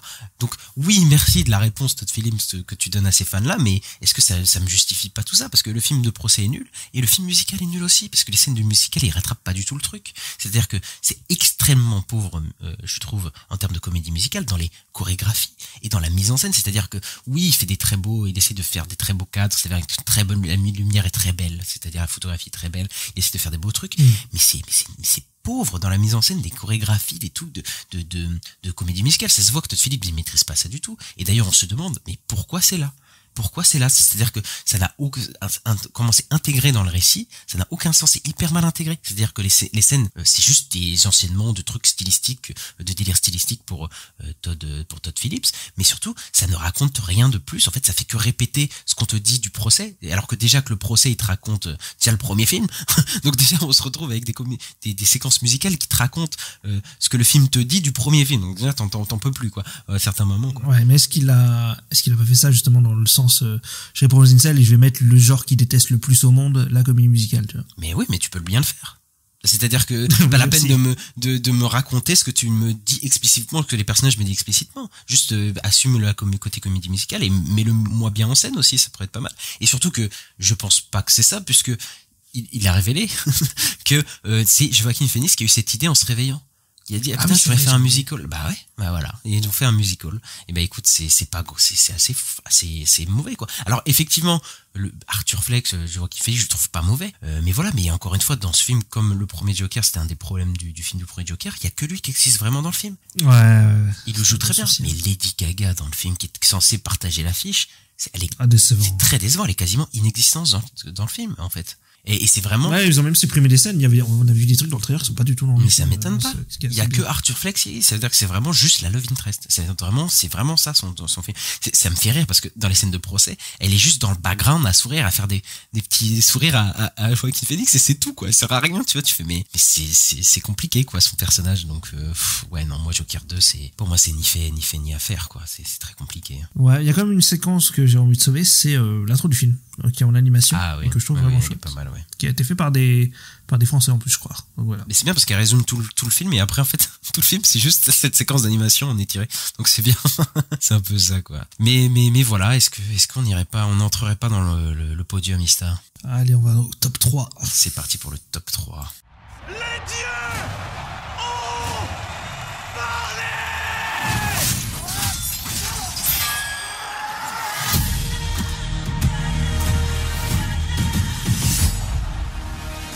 Gladiator 2 de Ridley Scott avec Paul Mescal, Pedro Pascal, Connie Nielsen, Denzel Washington, et qui revient des années après la mort du héros vénéré Maximus Meridius Decimus, je crois que c'est ça son nom, dans le premier, qui était joué par Russell Crowe. Donc c'est vrai que 24 ans après, voilà, on a la suite de Gladiator. Voilà, en gros c'est la même histoire que Gladiator 1 avec un autre personnage. Voilà. C'est moi qui l'ai mis dans ce flop. Est-ce que c'est objectivement le pire film de l'année? Non, mais c'est vraiment une déception que j'attendais même pas, parce que j'attendais pas forcément le film. Mais en tant que film de Ridley Scott, c'est un film qui m'a mis un petit peu en colère. Voilà, surtout qu'il y a des gens qui le défendent pas mal. Faut savoir que... C'est toi qui t'a énervé, ouais. Moi, je suis pas fan du premier film, mais je l'aime bien. Mais franchement, là, on parle de Gladiator 2, hein, qui a des prédictions pour les Oscars. Ouais. D'accord. Pour que Ridley Scott gagne un Oscar en tant que réalisateur pour ce film. Ce mec a fait Blade Runner. Ce mec a fait Alien. Il a pas eu d'Oscar avant. Hein. On va lui donner un Oscar pour Gladiator 2. C'est ça que vous êtes en train de me dire. Peut-être... Oh, c'est comme quand on donne un Oscar à Leonardo DiCaprio pour le film avec l'ours, là. Le film avec l'ours, j'adore qu'on dit ça comme ça. De Revenant. Voilà. Ouais. Oui, c'est pas sa meilleure perf, mais je le trouvais pas mauvais dedans non plus. Enfin bref. Mais là, pour le coup, ce qui m'agace, c'est que Ridley Scott, il a fait, je sais pas, une tétrachée de films. Il a fait des films moins bons, etc. Mais en fait, il n'est plus là. Il n'y a plus de Ridley Scott. Ridley Scott n'existe plus. Il n'est pas dans ce film. Je suis désolé. Et c'est d'ailleurs son directeur photo qui l'a dit, parce qu'il a eu des déclarations après. Il a dit que son directeur photo a dit qu'il s'en fout complètement de son travail. C'est-à-dire que il est plus aussi impliqué que tout ça. Et je pense que c'est pas le premier film dans lequel il est plus impliqué. Mais c'est-à-dire que depuis, on a dit Ridley Scott a beaucoup changé depuis la mort de son frère, depuis 15 ans, en gros. Effectivement, ces films sont beaucoup plus nihilistes, c'est-à-dire que ils vont dans des directions qui plaisent pas à tout le monde, mais au moins ils vont dans des directions où je me dis, ok, c'est Ridley Scott. C'est-à-dire que Alien Covenant et Prometheus, il y a aucun moment je me dis, ok, ça c'est un film qui a été fait pour les fans, qu'un film calibré. À aucun moment je me dis ça. Je me dis, ok, Ridley Scott, il a fait son trip, il allait jusqu'au bout, d'accord. Qu'on aime ou pas, hein, voilà le film. Là, ici, je ne vois à aucun moment Ridley Scott. C'est-à-dire que j'ai vraiment l'impression que c'est un film lambda de, on va faire un sequel. Bon, Gladiator, ça a bien marché, c'était un carton à l'époque, et ben on va faire une suite, parce que voilà, on est dans la période des suites hollywoodiennes. C'est un film qui manque d'ampleur totale, quoi. Alors qu'on est chez Ridley Scott. On est chez Ridley Scott. Le mec a fait Gladiator 1, quoi. Des scènes d'action, c'est parfois ça va, mais parfois c'est pas ouf du tout. Avec des CGI bizarres, là, avec des singes, avec des singes très spéciales, quoi. Avec des effets spéciaux qui sont pas forcément aboutis, et c'est un peu dommage dans un film de Ridley Scott. Et c'est un film qui a du mal à trouver déjà sa tonalité, parce que on a l'impression que c'est une série B d'action avec des effusions de sang un peu de partout, mais en même temps il se prend terriblement au sérieux dans des scènes d'intérieur et tout, là, avec des personnages qui discutent, etc. Mais en fait c'est moi un film qui a tous les problèmes des legacy sequels qu'on se tape depuis 15 ans, en fait. Et je me dis, mais c'est pas possible que ce soit un film de Ridley Scott qui a fait ça, quoi. C'est-à-dire que c'est un film qui convoque totalement le premier film constamment. C'est-à-dire, il a déjà une structure similaire, mais surtout, en fait, il ne fait que, il y a des flashbacks, quoi. Il y a des flashbacks carrément, on te reprend la musique, il y a du fanservice. Ça s'émancipe jamais, en fait, du premier film, vraiment. C'est un film de Ridley Scott. Le mec qui a fait Prometheus, je l'avais dit dans ma critique, j'étais vénère, le mec a fait Prometheus, le film qui te dit, t'auras pas ton fanservice de merde, je fais mon film à moi, t'auras pas ce que tu veux. Le film fait constamment du fanservice. Et moi, j'ai vraiment l'impression que oui, c'est un film de vieux monsieur, en fait. Gladiator, c'est un film de Ridley Scott qu'on a un peu plus, on n'a plus rien à faire, quoi. Et est-ce que ce sera, par la suite, parce que là, il a d'autres films prévus, est-ce qu'on le reverra plus jamais? Je sais pas, mais c'est la première fois que je me dis depuis un moment, ouais, Ridley Scott, il a fait ça pour le cash, ils ont rien à foutre, quoi. Et c'est très dommage, parce que après, dans ce que ça raconte, voilà, ça l'intéresse pas vraiment non plus. Je veux dire, le personnage principal, littéralement, est pas intéressant, et parce que je pense que ça n'intéresse pas Ridley Scott. On a quand même Paul Mescal. Moi, Paul Mescal, c'est un acteur que j'aime beaucoup, que j'ai vu dans Aftersun, un des meilleurs films que j'ai vu ces dernières années. Mais ici, en fait, il est terriblement fade, en fait. Sa caractérisation, je trouve qu'elle va pas du tout. Et ouais, il disparaît au milieu du film au profit de Denzel Washington et d'autres intrigues qui intéressent Ridley Scott bien plus. Et ouais, Denzel, effectivement. Et Denzel est très bien, voilà, il cabotine, il est dans, voilà, il surjoue un peu, mais c'est ce qu'on lui demande dans le film, et je trouve qu'il le fait très bien. Et voilà, c'est le seul qui intéresse vraiment dans son parcours, etc., d'ancien esclave. Voilà, mais bon, la production design aussi est pas très dégueu, de reconstitution et tout, mais vraiment, il y a aucune mise en valeur et aucun plus-value de Ridley Scott, quoi. C'est ça que je me dis. Donc ouais, je me dis peut-être qu'on a perdu un cinéaste que moi j'aimais beaucoup, quoi. Même si oui, son prime est passé depuis longtemps, on va dire nanana, mais moi en tout cas il continue de m'intéresser, et ouais, ça m'attriste. Et toi, Ista? Ouais, moi je l'avais pas mis dans mon flop. Quand je l'ai vu, en plus, je le trouvais pas dégueu, sur le coup, quand je l'ai vu au cinéma, mais plus j'y pense, plus j'écoute des critiques et tout, plus j'écoute des podcasts, et plus en fait, je me dis, ouais, c'est pas terrible. Sur le coup, je trouve qu'il a sa place dans ce flop. Effectivement, c'est pas déjà les singes. Je m'en suis pas remis. Tous ces trucs bizarres un peu là, les singes, l'eau dans l'arène avec les combats de bateau dans l'arène, c'est très bizarre. Enfin, je sais pas trop ce qu'il veut faire. En vrai, ça aurait pu être cool, mais encore une fois, la scène d'action, je la trouve pas à la hauteur à ce niveau-là. Enfin, voilà, ouais, c'est pas forcément super bien filmé. Alors il y a des beaux costumes et tout, mais ouais, sur la mise en scène, il y a rien de fou, quoi. Ouais, t'as l'impression que le film, il a un peu deux tons différents. Bon, on l'avait dit, hein, il a un peu un ton il se fait un peu sérieux, puis à côté, il fait des trucs avec des singes zombies, etc. Donc tu comprends pas trop où ça va aller. Et la fin aussi est pas fou, est pas folle. C'est vrai qu'il y a Denzel qui est cool. Voilà, mais c'est peut-être l'un des seuls points positifs vraiment du film. Côté ce que ça raconte et tout, c'est un peu une ressuscité du premier, en moins bien. Ça fait très Legacy sequel, hein, ce qu'on avait dit, je crois, ouais. sur le coup. Alors que bon, les Legacy sequels, je pense qu'on a commencé à en bouffer pas mal, et en fait, il y en a jamais eu des vraiment. J'ai l'impression qu'on n'est jamais très convaincu par les Legacy sequels au final. En fait, malheureusement, j'ai l'impression que tous les films qui traitent de la nostalgie, enfin, il y en a très peu qui arrivent à vraiment se détacher de faire un film nostalgique, mais qui est pas constamment tourné vers le passé, et qui arrive à s'émanciper un peu de ces trucs-là. Et là, oui, on est complètement dans les problèmes des Legacy sequels qu'on a, de l'autoréférencement et tout. Enfin, moi, j'en peux plus. Moi, je connais un, mais les gens l'ont détesté. Mais bon. C'est quoi? Star Wars 8. Ouais, je suis Voilà. ouais, non, je suis pas à moitié d'accord là. Je peux pas t'appuyer là à fond, mais si.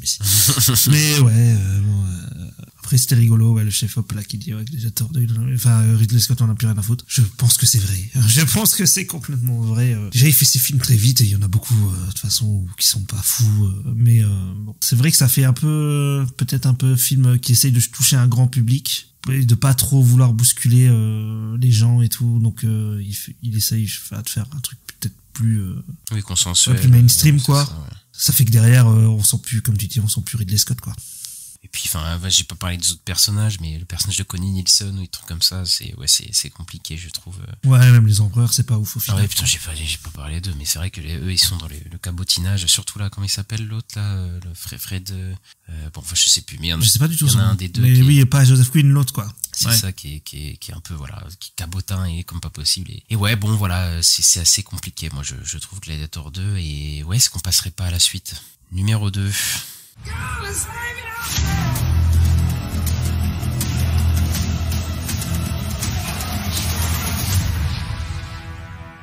Rebel Moon, partie 2. Bon, on peut mettre la partie 1 aussi, même si elle est sortie l'année dernière.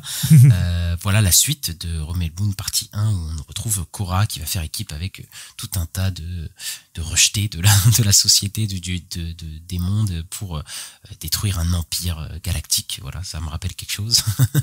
Ista, c'est toi qui as mis ce film-là, parce que bah moi j'en avais marre de parler de Zack Snyder, du coup je l'ai pas mis.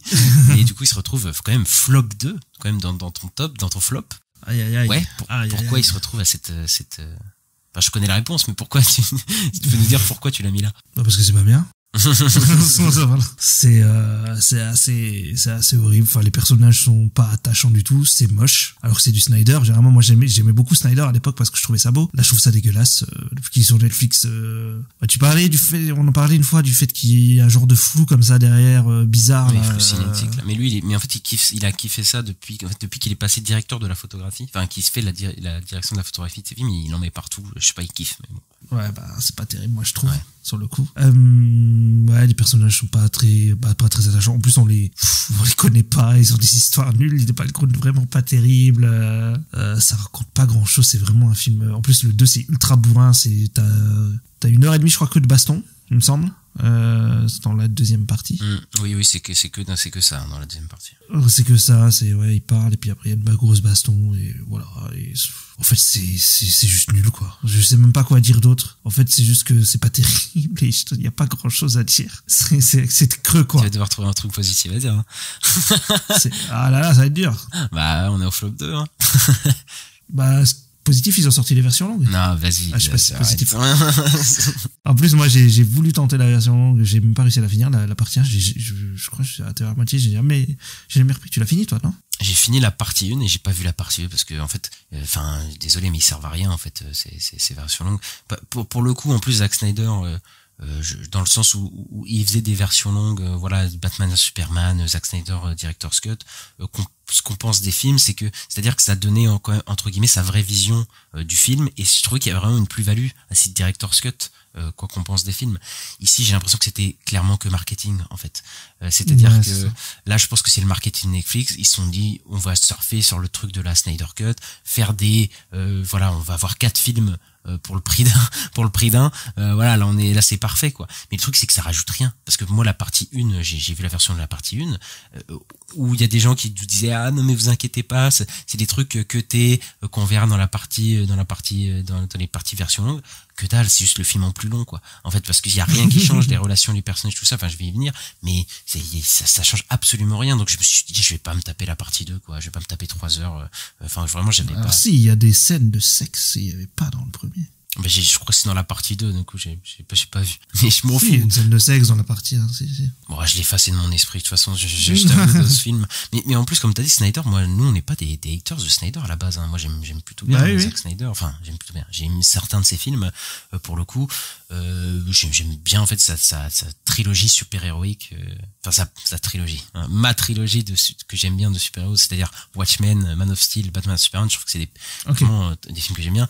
À partir de la Snyder Cut, je trouve que ouais, il y a des problèmes. C'est-à-dire que moi, la Snyder Cut, je suis pas fan. Déjà, je trouve qu'il revient à des trucs, des ralentis putassiers qu'il avait abandonnés, qui me font chier. Et là, ici, c'est très compliqué. C'est-à-dire, c'est un projet de SF. C'est-à-dire, c'est son Star Wars, hein, vraiment. Voilà, pour le coup. C'est ultra référencé, mais ça arrive jamais à se détacher de ses références. C'est-à-dire que le film arrive vraiment pas à avoir une identité propre, pour une raison simple, c'est-à-dire que Snyder, pour moi, ça n'a jamais été quelqu'un de créatif dans ses scénarios, en tout cas parce que de toute façon à la base il n'était pas au scénario, c'est toi, mais ça a jamais été un créatif, un créateur d'univers, comme je sais. C'est un mec qui aime bien transposer des univers qu'il aime bien. C'est pour ça que tous les films qu'il a faisait avant, c'était des comic books, des adaptations en fait de comic books ou des trucs comme ça, quoi, de Batman et tout ça, Superman, etc. C'est parce que lui, je pense pas qu'il est fait pour créer des univers. C'est toujours ultra référencé. En fait, il met juste un best-of de ce qu'il aime bien dans les films de voilà. C'est vrai, qu'est-ce qu'il avait fait avec Sucker Punch, c'était pas ouf, quoi. Mais enfin voilà, Sucker Punch c'était ultra référencé aussi, voilà, mais c'est un melting pot de tout ce qu'il aime bien, mais c'est pas un mec qui crée vraiment quelque chose de singulier à ce niveau-là, quoi. C'est à part dans les visuels où je trouve que vraiment il a vraiment une patte à un certain moment, mais ouais, enfin comme tu l'as dit, il y a tellement d'actions dans le 2, de ce que je me souviens, c'était interminable, quoi. C'est-à-dire que c'est 2 heures 2 heures d'action et t'en peux plus, quoi. Et surtout que je suis désolé, mais Snyder, il sait plus faire des scènes d'action. Il y a aucune gradation dans les scènes d'action ou quoi. C'est visuellement, c'est devenu vraiment pauvre. C'est-à-dire que les ralentis ne veulent plus rien dire, quoi. Les fameux ralentis qu'il faisait, qui faisait tout son style. Ici, c'est pour un tout, pour un rien. Enfin, tu vois Korra au ralenti qui tire, mais enfin, à quel moment c'est stylé de voir une meuf au ralenti qui tire, enfin, ou un gars d'ailleurs ralenti qui tire. Enfin, c'est compliqué, quoi. Il y a plus rien chez Zack Snyder visuellement, je trouve, parce que c'est dans l'action, c'est hyper mou. Enfin voilà, il se tape des délires où on a des Jimon Insu et les autres qui coupent du blé au ralenti. Bah c'est super, mais ah oui, c'est vrai. Non mais enfin bon, franchement à la fois. Ah mon Dieu, c'était horrible. Ouais. D'ailleurs, je comprends pas comment dans un univers de SF où ils sont censés avoir des technologies avancées, il y a encore des gens qui coupent à la faux du blé. C'est des trucs comme ça que j'arrive pas à comprendre son univers, à le capter. Enfin bref, et les personnages, c'est catastrophique, quoi. Mais catastrophique. De toute façon, faut l'éloigner. Faut pas qu'il écrive des scénarios, Zack Snyder. À chaque fois, c'est compliqué, quoi. C'est-à-dire que j'ai aucune attache aux personnages. C'est-à-dire qu'ils sont à peine caractérisés. Il veut faire le truc, il veut faire son 7 samouraïs. C'est-à-dire, voilà, le personnage qui recrute des personnages qu'on va apprendre à connaître et qui sont assez archétypales, mais c'est ce qu'il arrive peut-être pas à comprendre. C'est-à-dire, c'est qu'ils en font quelque chose, des cinéastes qui utilisent ce genre de scénario. C'est-à-dire que là, on a des caractérisations horribles. C'est-à-dire cette scène horrible du 2 où chaque personne raconte son passé autour d'une table. Et toi, c'est quoi ton passé? Et mon passé, c'est ça. Je crois que c'est dans le 2. Mais oui, dans le 1, je crois qu'il y a rien. Je crois que dans le 1, il y a rien. Mais il me semble vraiment que c'est dans le 2, cette scène-là. Ouais, ok. Oui, elle est horrible. Peut-être c'est dans le 1, mais enfin bref, je les confonds. Mais enfin bref, c'est de l'exposition forcée, horrible. Ouais. Avec des dialogues, mais forcés, où chaque personnage, et toi, c'est quoi ton truc? Moi, c'est ça. Petit flashback. Et moi, c'est ça, petit flashback. Mais comment tu construis un récit comme ça? C'est pas possible, quoi. Et surtout que, on ne sent à aucun moment l'alchimie entre l'équipage, quoi, le truc, quoi. Ils interagissent jamais entre eux. Il y a des personnages qui ne parlent jamais entre eux, quoi. C'est complètement fou, quoi. Alors que c'est un truc vieux comme le monde de faire des équipes comme ça et tout. Enfin voilà, est-ce que Zack Snyder sait gérer des équipes de personnages? Je sais pas, hein. Est-ce que Zack Snyder Justice League on va revenir, non. C'est con. Après Zack Snyder Justice League avec d'autres problèmes bien plus évidents, je pense. Mais ouais, là mais moi je trouve que dans l'équipe de la Justice League de Snyder, il y avait pas d'alchimie entre les personnages. Ouais, mais après là c'est vrai, mais pour le coup c'est un problème qui était beaucoup plus global. C'est un problème de tout l'univers, je pense, du DCU. C'est-à-dire que Zack Snyder Justice League devait présenter des personnages qui auraient dû être introduits dans des films et tout. Enfin bref, c'est un bordel, voilà, qui n'a pas facilité la tâche, mais dans tous les cas, effectivement, je pense que là, oui, il y a un vrai problème à ce niveau-là. Et moi, je veux que Zack Snyder, il arrête de faire la photo de ses films, ou il arrête de faire les scénarios, ou en tout cas, qu'il s'entoure bien, que pas de yes man, quoi. C'est ça, surtout. Parce que là, c'est très compliqué. Et je veux le voir, effectivement, sur des plus petits projets. Là, il a annoncé sur un film, un genre de thriller policier, avec un truc, sans effets spéciaux, etc. Parce que Zack Snyder, c'est un mec qui fait des effets spéciaux depuis le début. Et je pense que ça peut lui faire du bien de vraiment changer quelque chose, de projet, quoi. Vraiment d'aller dans quelque chose qui le bouscule un peu, et qui, voilà, là on moi j'en peux plus de Zack. Enfin là vraiment, ça fait depuis Zack Snyder's Justice League qui est quand même meilleur que ce film là, mais je sens une descente. Et ouais, voilà, là c'est depuis qu'il est chez Netflix. Ça fait quand même 4 films, quoi. Ouais, voilà. Il y a les 3 films Netflix, hein, qui sont. Les 3 films Netflix. Encore un 5 parce qu'il y a 2 versions longues. Mais c'est ça. Et moi c'est compliqué. Après, il faut dire un truc positif sur le film, Ista. Et oui, on va pas Attends, peut-être avant le truc positif, toi tu préfères lequel, le premier ou le deuxième en fait de Rebel Moon, tiens, maintenant que j'y pense. Vas-y, je crois que je me souviens plus du premier, donc je veux dire le premier, parce que ça m'a plus marqué. Ouais, moi aussi je pense le premier, parce que le 2 c'était vraiment... c'était l'enfer. Mais du coup, est-ce que t'as un truc positif peut-être à dire sur le film? Bah au moins il tente un univers, quoi. Ah non, c'est pas un truc positif, ça, Istasa. J'aime bien le design du robot. Oui, c'est vrai. Anthony Hopkins, ouais. Qui est un personnage sous-exploité aussi, mais bon, ça on va pas revenir dessus. Moi, j'aime bien Jimon Insu, en fait, parce que je sais pas, il est sympathique. J'aime bien sa tête. J'aime bien sa donc, en fait, le personnage m'est sympathique directement, je le trouve cool parce que c'est Jimon Insu. Je sais pas, tu vois, il y a un truc de, en plus, c'est peut-être celui de l'équipage que je trouve le plus développé, le plus incarné. Bon, c'est pas fou, hein, mais voilà, c'est peut-être c'est pas faux, ouais, c'est pas faux. Où on sent, voilà, l'ancien général, etc. Et d'ailleurs, putain, tu te souviens de la scène? Putain, là, j'y pense. La scène où c'est un flashback de la mort de la fille du roi, etc. Oui. Et il y a des violons. Il y a des violons dans la diégèse du film qui font la chanson. J'ai explosé de rire. Je me souviens toujours. Oui, tu vois des violonistes et tout sur la scène de la mort. Ouais, c'est hilarant, quoi. Enfin, bref. Bon. Ça, je crois que c'est dans le 2, effectivement. Il me semble que c'est dans le 2. Est-ce qu'on finirait pas là, Istar? Bah non, il nous en reste un. Ouais, mais avant ça, est-ce qu'on parlerait pas des mentions honorables, juste avant de parler du flop 1? Est-ce que tu as quelques mentions honorables cette année, Istar? Enfin, il y en a plein, j'imagine, de toute façon, mais... Oui, alors j'avais mis notamment Kung Fu Panda 4 parce que bon, déjà je suis pas un grand fan des 3 premiers, que je me suis rattrapé tous en début d'année là sur le coup, mais le meilleur je trouve c'est le 2 personnellement des 3 Kung Fu Panda, et le 4 je trouve c'est le moins bien des 4 en fait. C'est vraiment là une des seules fois d'un film d'animation où on sent que le budget a été divisé par 2, et moi je trouve que ça se sent dans les visuels du film et tout, et effectivement dans ce que ça raconte, c'est des licences pour moi que ça raconte plus grand chose d'intéressant. Et encore une fois, on est dans l'auto-référencement puisqu'ils font revenir les vilains, les anciens méchants de la saga pour faire du fanservice. Alors, enfin bref, c'est insupportable. Ouais, c'était nul à chier. Ça va pas du tout. J'ai mis aussi Ghostbusters Frozen Empire, je sais plus c'est quoi le nom français, la menace de glace. Ouais, là c'est ça, la menace de glace. Ouais. Bah parce que c'était pas terrible. On avait fait un épisode dessus, je crois. Oui. Sur le coup, et on avait tous les deux pas trop aimé, trouvé que ça racontait pas grand chose. Bon, déjà la licence Ghostbusters on la porte pas dans nos cœurs, clairement pas. Deux. Et bon là c'était très plat, il y avait pas grand chose, et mais ça c'est une des sagas que je comprends pas sa longévité, hein. Franchement là sur le coup, là ils veulent faire des séries d'animation et des films, et je ne comprends pas qu'un truc aussi plat et tout, et encore une fois dans l'autoréférencement total à chaque fois aussi, ça c'est sûr. Ouais, complètement. Et j'avais vu aussi Hellboy The Clockman, donc le film Hellboy qui est sorti cette année, alors que j'avais déjà détesté celui de 2019, mais celui-là, croyez-moi, il est encore pire. Il est vraiment mauvais. Là il y a même plus de budget, il y a plus rien. Moi ça me rend triste de voir qu'on part des films de Del Toro et ça se transforme en un truc à bas budget, il y a plus rien, quoi, il y a plus, t'as l'impression que c'est un film tu sais, il tourne un DTV, quoi. Voilà, c'est vraiment parce que je sais même pas s'il est sorti au cinéma chez nous. Non, elle est pas sortie du tout au ciné. Ouais, voilà, donc bon, c'est décevant, quoi. Les acteurs sont pas terribles, l'histoire elle est nulle. Enfin, moi je me suis ennuyé, j'ai trouvé ça, tout est mauvais, y a rien qui va, c'est pas bon du tout. Ne regardez pas ce film. Ouais, moi j'ai pas vu le film parce que voilà, j'ai vu la bande d'annonce, déjà ça m'a ça suffit. Ouais, franchement c'est compliqué, quoi. Moi j'ai mis quelques-uns dans les mentions, mais j'en ai tellement, de toute façon, parce que j'ai vu pas mal de films cette année, j'aurais pu en mettre plein, mais j'ai mis Borderlands dont on a fait la critique, et effectivement Borderlands c'est terrible, enfin à quel point il y a rien, quoi. Enfin après c'est un film qui est malade aussi, hein, voilà, qui est complètement charcuté et qui c'est une insulte même aux jeux vidéo Borderlands. Voilà, pour le coup on avait fait toute une critique assez salée, on l'avait défoncé, mais je me suis dit ça sert pas à grand chose de reparler de ce film, parce que déjà on n'avait pas grand chose à dire à part que tout est nul, et voilà. sur le film, pour le coup de le remettre là-dedans, bon, de remettre dans nos flops, c'était peut-être pas le plus intéressant. Ensuite, j'ai mis The Crow, voilà, le remake, enfin la réadaptation, une nouvelle adaptation du comic book. Tu t'aimes bien Evanescence? Oui. C'est un clip d'Evanescence pendant 2 heures.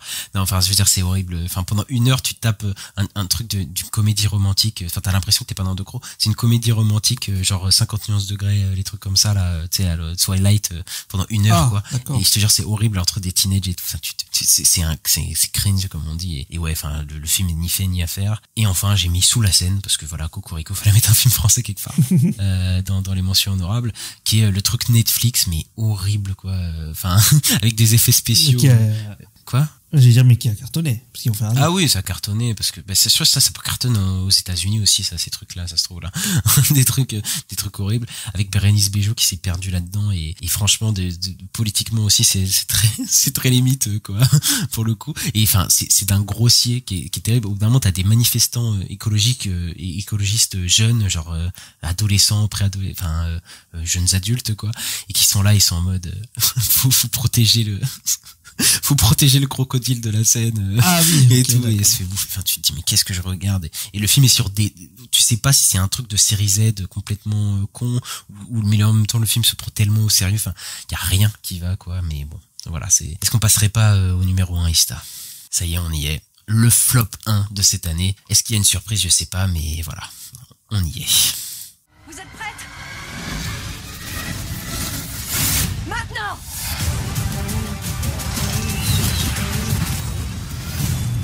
Ouais, tu te la racontes, quoi. Peut-être un peu, ouais. Madame Web, S.J. Clarkson, Dakota Johnson, Sydney Sweeney, Isabella Merced. Aucune surprise à ce niveau-là. Pour le coup, nous, c'était... on l'a vu en janvier parce qu'on avait dit qu'on avait eu beaucoup de bons films en janvier, mais en fait, au moment où on l'a vu, on a su, j'ai l'impression, toi et Wista. Ouais, on l'a su direct, on a dit, il sera dans l'enveloppe, celui-là, c'est sûr. Bon, ça serait pas la place. Celui-là, et l'année dernière, c'était deux Flash qui étaient à cette place-là, et là, c'est Madame Web, et je trouve ça beau, Wista. C'est quoi, je trouve ça beau. C'est beau. Oui, alors, j'ai dit d'ici, là, on a dit Marvel. Ce que je trouve fort avec ce film, c'est qu'il a réussi à faire un film de super-héros sans super-héros. Et ça, je trouve, c'est du génie, en fait. C'est très très fort, franchement. C'est une prouesse. Ouais, complètement. Parce que c'est juste des meufs en jean et en veste qui courent partout. Alors malheureusement tout le monde n'est pas en jean et en veste. Il y a quand même une meuf qui est en écolière, hein. Je tiens à dire. Ah oui, c'est vrai. En écolière un peu sexy, bizarre, hein. Comme c'est Sweeney d'ailleurs. Ouais, c'est très gênant. Voilà, donc c'est très mauvais film. Par contre, je pense qu'il peut être drôle avec des potes et des bières. Je suis pas sûr. Moi, moi c'est ça le problème. Non, mais c'est ça qui me terrifie, c'est que je suis pas sûr qu'il est si fun que ça, même à regarder avec des gens, en fait. Je pense que tu penses que c'est une bonne idée. Bon, en fait, peut-être avec un jeu à boire. Bon, je ne bois pas, mais voilà, peut-être avec un jeu à boire, ça peut être bien, mais ouais, moi, je suis même pas sûr qu'il ait ce potentiel-là, tellement c'est chiant, je trouve. Le film, il dure 2 heures, hein, quand même. Il est très long, il est chiant, il se passe rien. Puis le méchant, il est nul, quoi. T'as Raim, le pauvre, qu'est-ce qu'ils lui ont fait faire, quoi. C'est vrai. Alors, en plus, il joue un perso que moi j'adore dans les comics, il joue Ezekiel. Mais qui est pas du tout un méchant dans les comics. Non, en plus, qui n'est pas un méchant, qui vient aider Spider-Man et tout dans les comics. C'est bien parce qu'ils prennent un méchant qui est pas un méchant dans les comics et une héroïne qui est pas du tout une héroïne dans les comics, qui est un personnage absolument tertiaire mais enfin bref. Et par contre, les vraies héroïnes, eux, ne sont pas héroïnes dans le film. Donc tous les Spider-Woman ne sont pas des Spider-Woman dans le film. Ça, c'est fou. Hein. Voilà, et pourtant, ils ont fait toute la promo avec, t'avais les passages où ils étaient en costume et tout, même sur les affiches et tout. Et d'ailleurs, au final, non. Petit fun fact, c'est Sydney Sweeney qui a insisté pour que son personnage apparaisse au moins une fois dans son costume, sinon il n'était pas dans le film. Ah ouais. Elle voulait pas y le faire sinon. Non, en fait, elle a demandé au studio de mettre ces scènes-là parce que ça lui tenait à cœur d'avoir ces scènes-là. Mais c'est-à-dire que à la base, Sony ne voulait pas mettre même ces scènes-là quand même. Donc c'est terrible. Hein. Ah, mais c'est une dinguerie. Mais je sais, de toute façon, Sony, cette année, on a eu 3 films là. Les 3 sont horribles là. Bon. Là, c'est un enchaînement qu'on a rarement vu du Sonyverse. Hein. C'est-à-dire que 6 films, c'est 6 films horribles, quoi. Ouais, c'est ça. Mais là, le truc, c'est que sur 6, on en a eu 3 dans la même année. Donc, on avait un enchaînement assez violent. Oui, 6 films, sur les sites Rotten Tomatoes, c'est de la tomate pourrie pour tous les films, quoi. C'est-à-dire que c'est mal reçu par la critique, c'est mal reçu par le public aussi. Encore, je crois que le premier Venom, il y en a qui le défendent, le tout premier Venom. Moi, j'ai trouvé que c'était de la merde dès le début. Je déteste cet univers et je suis bien content que ça se finisse avec Kraven, quoi. Voilà. Ça se finit avec Craven. Le pire, c'est que je suis pas sûr que ça va se finir, ça se trouve, parce que cette histoire de reboot potentiellement du SSV, c'est voilà. Mais c'est vrai que le bilan du Sonyverse, c'est quand même terrible de se dire que Venom, c'est peut-être le meilleur film de cet univers-là, et c'est très compliqué, quoi. Et on reparlera de Craven sûrement en ce début d'année, dans un truc rattrapage et tout. On va pas le rater, vous inquiétez pas, celui-là. Mais enfin ouais, là je sais même pas quoi dire, tellement c'est navrant, quoi, parce que en fait, pour moi, ça représente tout le mauvais du film de super-héros, mais accentué, mais au paroxysme de ce que ça peut être, tu vois, c'est un truc de fou, quoi. En fait, c'est en voyant des films comme ça qu'on comprend pourquoi le mot super-héros fatigue a été inventé, je pense. Parce que c'est vraiment des gens qui ont vu ces films-là et là où ils se sont dit c'est pas possible. Et effectivement, enfin Sony, déjà moi je trouve que l'état du film de super-héros c'est compliqué, mais Sony c'est vraiment ils sont à un level qui est rarement atteint, en fait, parce que encore les films Marvel, effectivement, il y a un problème, mais ils ont atteint un truc de calibrage sur certains films où ils ont compris comment quand même des spectateurs fidèles peuvent passer un bon moment, tu vois, dans Deadpool et Wolverine ou des trucs comme ça. Eux Sony, c'est pas, enfin non, même pas, quoi. Tu vois, ils ont même pas capté un truc de toute façon, c'est ça le problème aussi, c'est que c'est l'impression que c'est des films de super-héros qui ont 20 ans de retard, quoi. C'est ceux-là, c'est des films du Ah, mais c'est ça, mais c'est le problème, c'est les productions Aviarad. Bah, t'as parlé de Borderlands. Oui, c'est ça. Qui est une production Aviarad, et là, c'est, effectivement, les 3 films là, c'est pareil. Et on dirait que c'est bloqué dans les années 2000, quoi. Que les Avengers sont jamais passés par là, qu'il n'y a pas eu le MCU, qu'il n'y a pas eu, le Snyderverse, qu'il n'y a pas eu de DC, tout ce qui est autour de DC, tout ça. Enfin, je sais pas, c'est vraiment bloqué en 2010, quoi. Et... Même avant 2010, hein. Tu dis 2010. Ouais, même avant. Ouais. Ça, pour moi, c'est vraiment au niveau Catwoman, Green Lantern, les 4 Fantastiques, les trucs comme ça, là, qu'on a eu dans les années 2000, quoi. En fait, d'ailleurs, c'est marrant que le film se passe dans les années 2000, d'ailleurs, à ce niveau-là. Même si on le sent quasiment pas dans le film, parce que c'est pas parce que tu mets Britney Spears que c'est bon, on a capté que t'es dans les années 2000. Mais moi, c'est vraiment le côté non-respect des fans de comics des années 2000. C'est-à-dire que là, c'est un truc de fou. C'est l'impression que le respect, je suis pas en mode respect du matériau de balle dans le sens où moi, par exemple, Batman, j'aime bien qu'on ait des histoires différentes. Il y a pas un Batman, tu peux faire un peu ce que tu veux avec Batman, mais on sent quand même que les mecs des dernières années qu'on fait Batman, ils aiment cet univers-là, quoi. En fait, ils aiment faire Batman, ils aiment apporter différentes nuances à Batman. Ici, j'ai l'impression que c'est des gens qui méprisent les comics et qui méprisent les gens qui sont fans de comics, quoi, qui font ces films-là, quoi. C'est-à-dire qu'il y a un mépris dans ce qu'ils font de ce film-là, en mode, de toute façon, c'est Spider-Man, ils vont kiffer et on les balance comme ça, quoi. C'est un truc de fou dans la... Et puis je trouve que Madame Web, ils se disent, ah ouais, on va prendre des meufs un peu sexy, là, du moment. Et pour les geeks, voilà, il est content. Mais non, mais c'est vraiment ça. C'est-à-dire la caractérisation des persos, on dirait des persos clichés des années 2000, quoi. Enfin, il y a des gens, ils ont essayé de nous faire croire que c'était un film féministe. Non, mais s'il vous plaît, quoi. Faut arrêter, c'est un film misogyne plus que féministe, je pense, quand même, dans la caractérisation de ces personnages. C'est-à-dire que on a quand même une scène lunaire. La scène du diner. La scène du diner. On a une scène lunaire où, oui. D'un coup, on a ces filles, on a une des filles qui incite les autres filles, et les autres filles sont à fond, pour aller chauffer des vieux gars dans un diner, alors que c'est des adolescentes et qui sont en train de danser sur les Britney Spears, sur une table. Tu te dis, mais à aucun moment c'est quelqu'un de bien intentionné qui a pu écrire ça, c'est pas possible, quoi. Il y a un mec qui s'est dit, ça c'est bien pour les femmes, c'est bien, quelle caractérisation pour une femme. Mais c'est terrible, quoi. Quand tu vois la scène, tu te dis, mais c'est pas possible, quoi. C'est un truc de fou, quoi. Et on l'a pas dit, mais c'est moche, sans surprise, mais c'est horrible, quoi. Ce film, on dirait c'est un film de télévision, on dirait une série télé cheap, quoi. C'est le montage aussi, le montage des séquences catastrophique. Il y a des scènes où on comprend rien, quoi. Des scènes où on comprend rien à ce qui se passe. C'est un truc de fou. Et de toute façon, le film a été charcuté.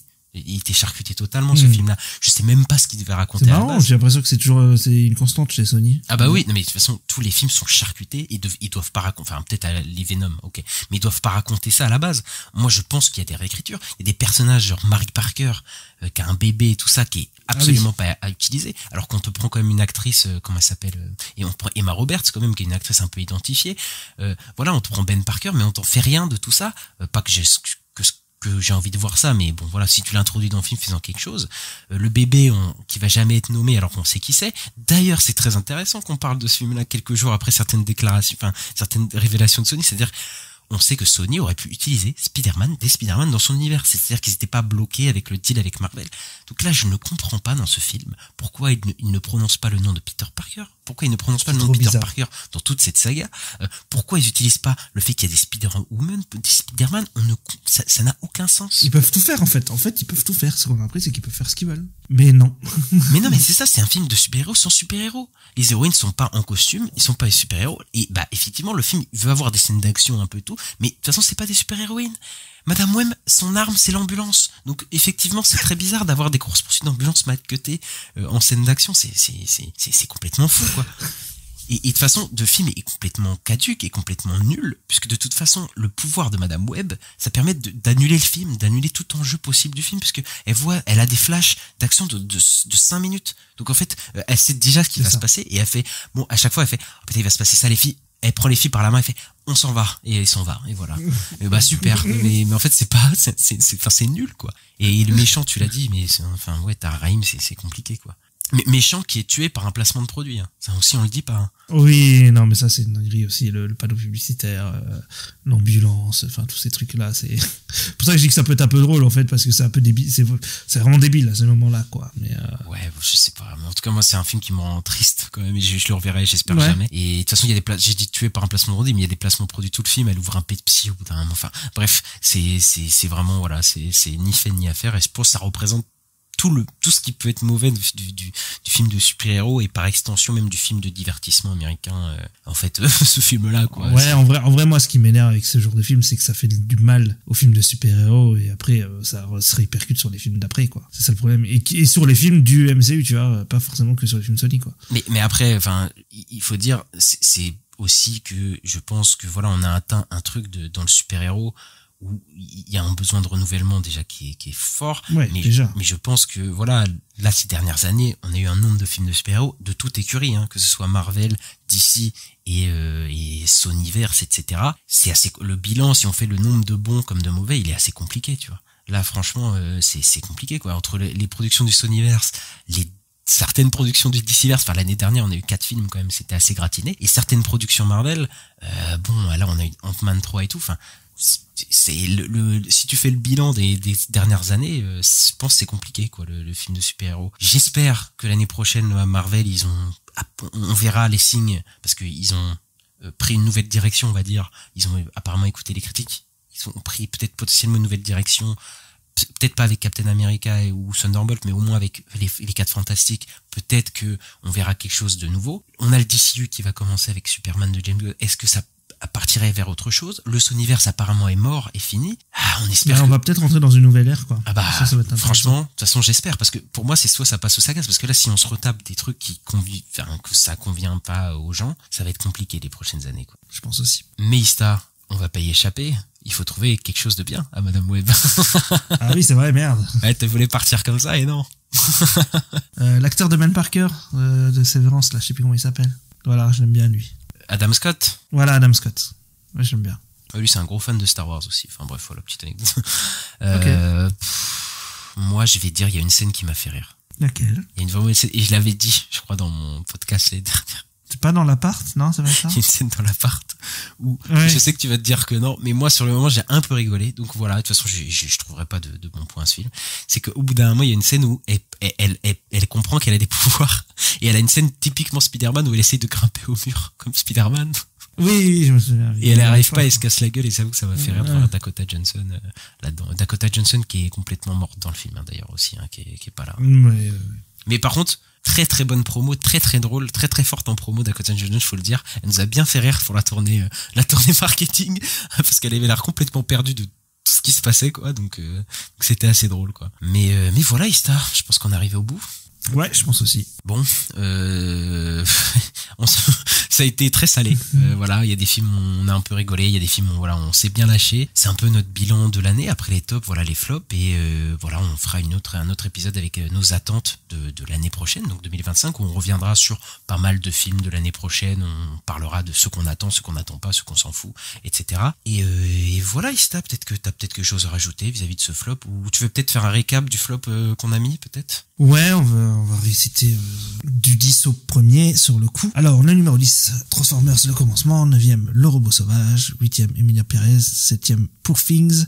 6e, Deadpool et Wolverine. 5e, Moana 2. 4e, Joker, Folie à 2. 3e, Gladiator 2. 2e, Rebel Moon Partie 2. Et 1er, Madame Web. C'est ça, voilà, c'est notre flop de l'année, donc voilà, n'hésitez pas à commenter le vôtre si vous en avez un, et voilà, n'hésitez pas à vous abonner selon votre plateforme d'écoute, c'est-à-dire donc sur Deezer, sur Spotify, sur Apple Podcast, sur Acast, sur voilà toutes les plateformes donc que je n'ai pas citées, à nous suivre sur les réseaux sociaux, donc @ la nuit des sorties, donc sur Twitter, sur Instagram, sur Blue Sky, sur YouTube, à nous laisser des commentaires, le petit pouce en l'air, les 5 étoiles, voilà, selon votre plateforme, c'est très bien pour le référencement, ça nous aide énormément, et ça nous aide aussi à savoir si vous avez aimé cet épisode-là. Et nous, voilà, on a enregistré, et puis nous, demain, c'est Noël pour nous, donc voilà, nous on va profiter de petites vacances, et on espère que vous profitez des vacances d'hiver en tout cas. Et voilà, on se retrouve très bientôt, Ista. À bientôt. Allez, ciao.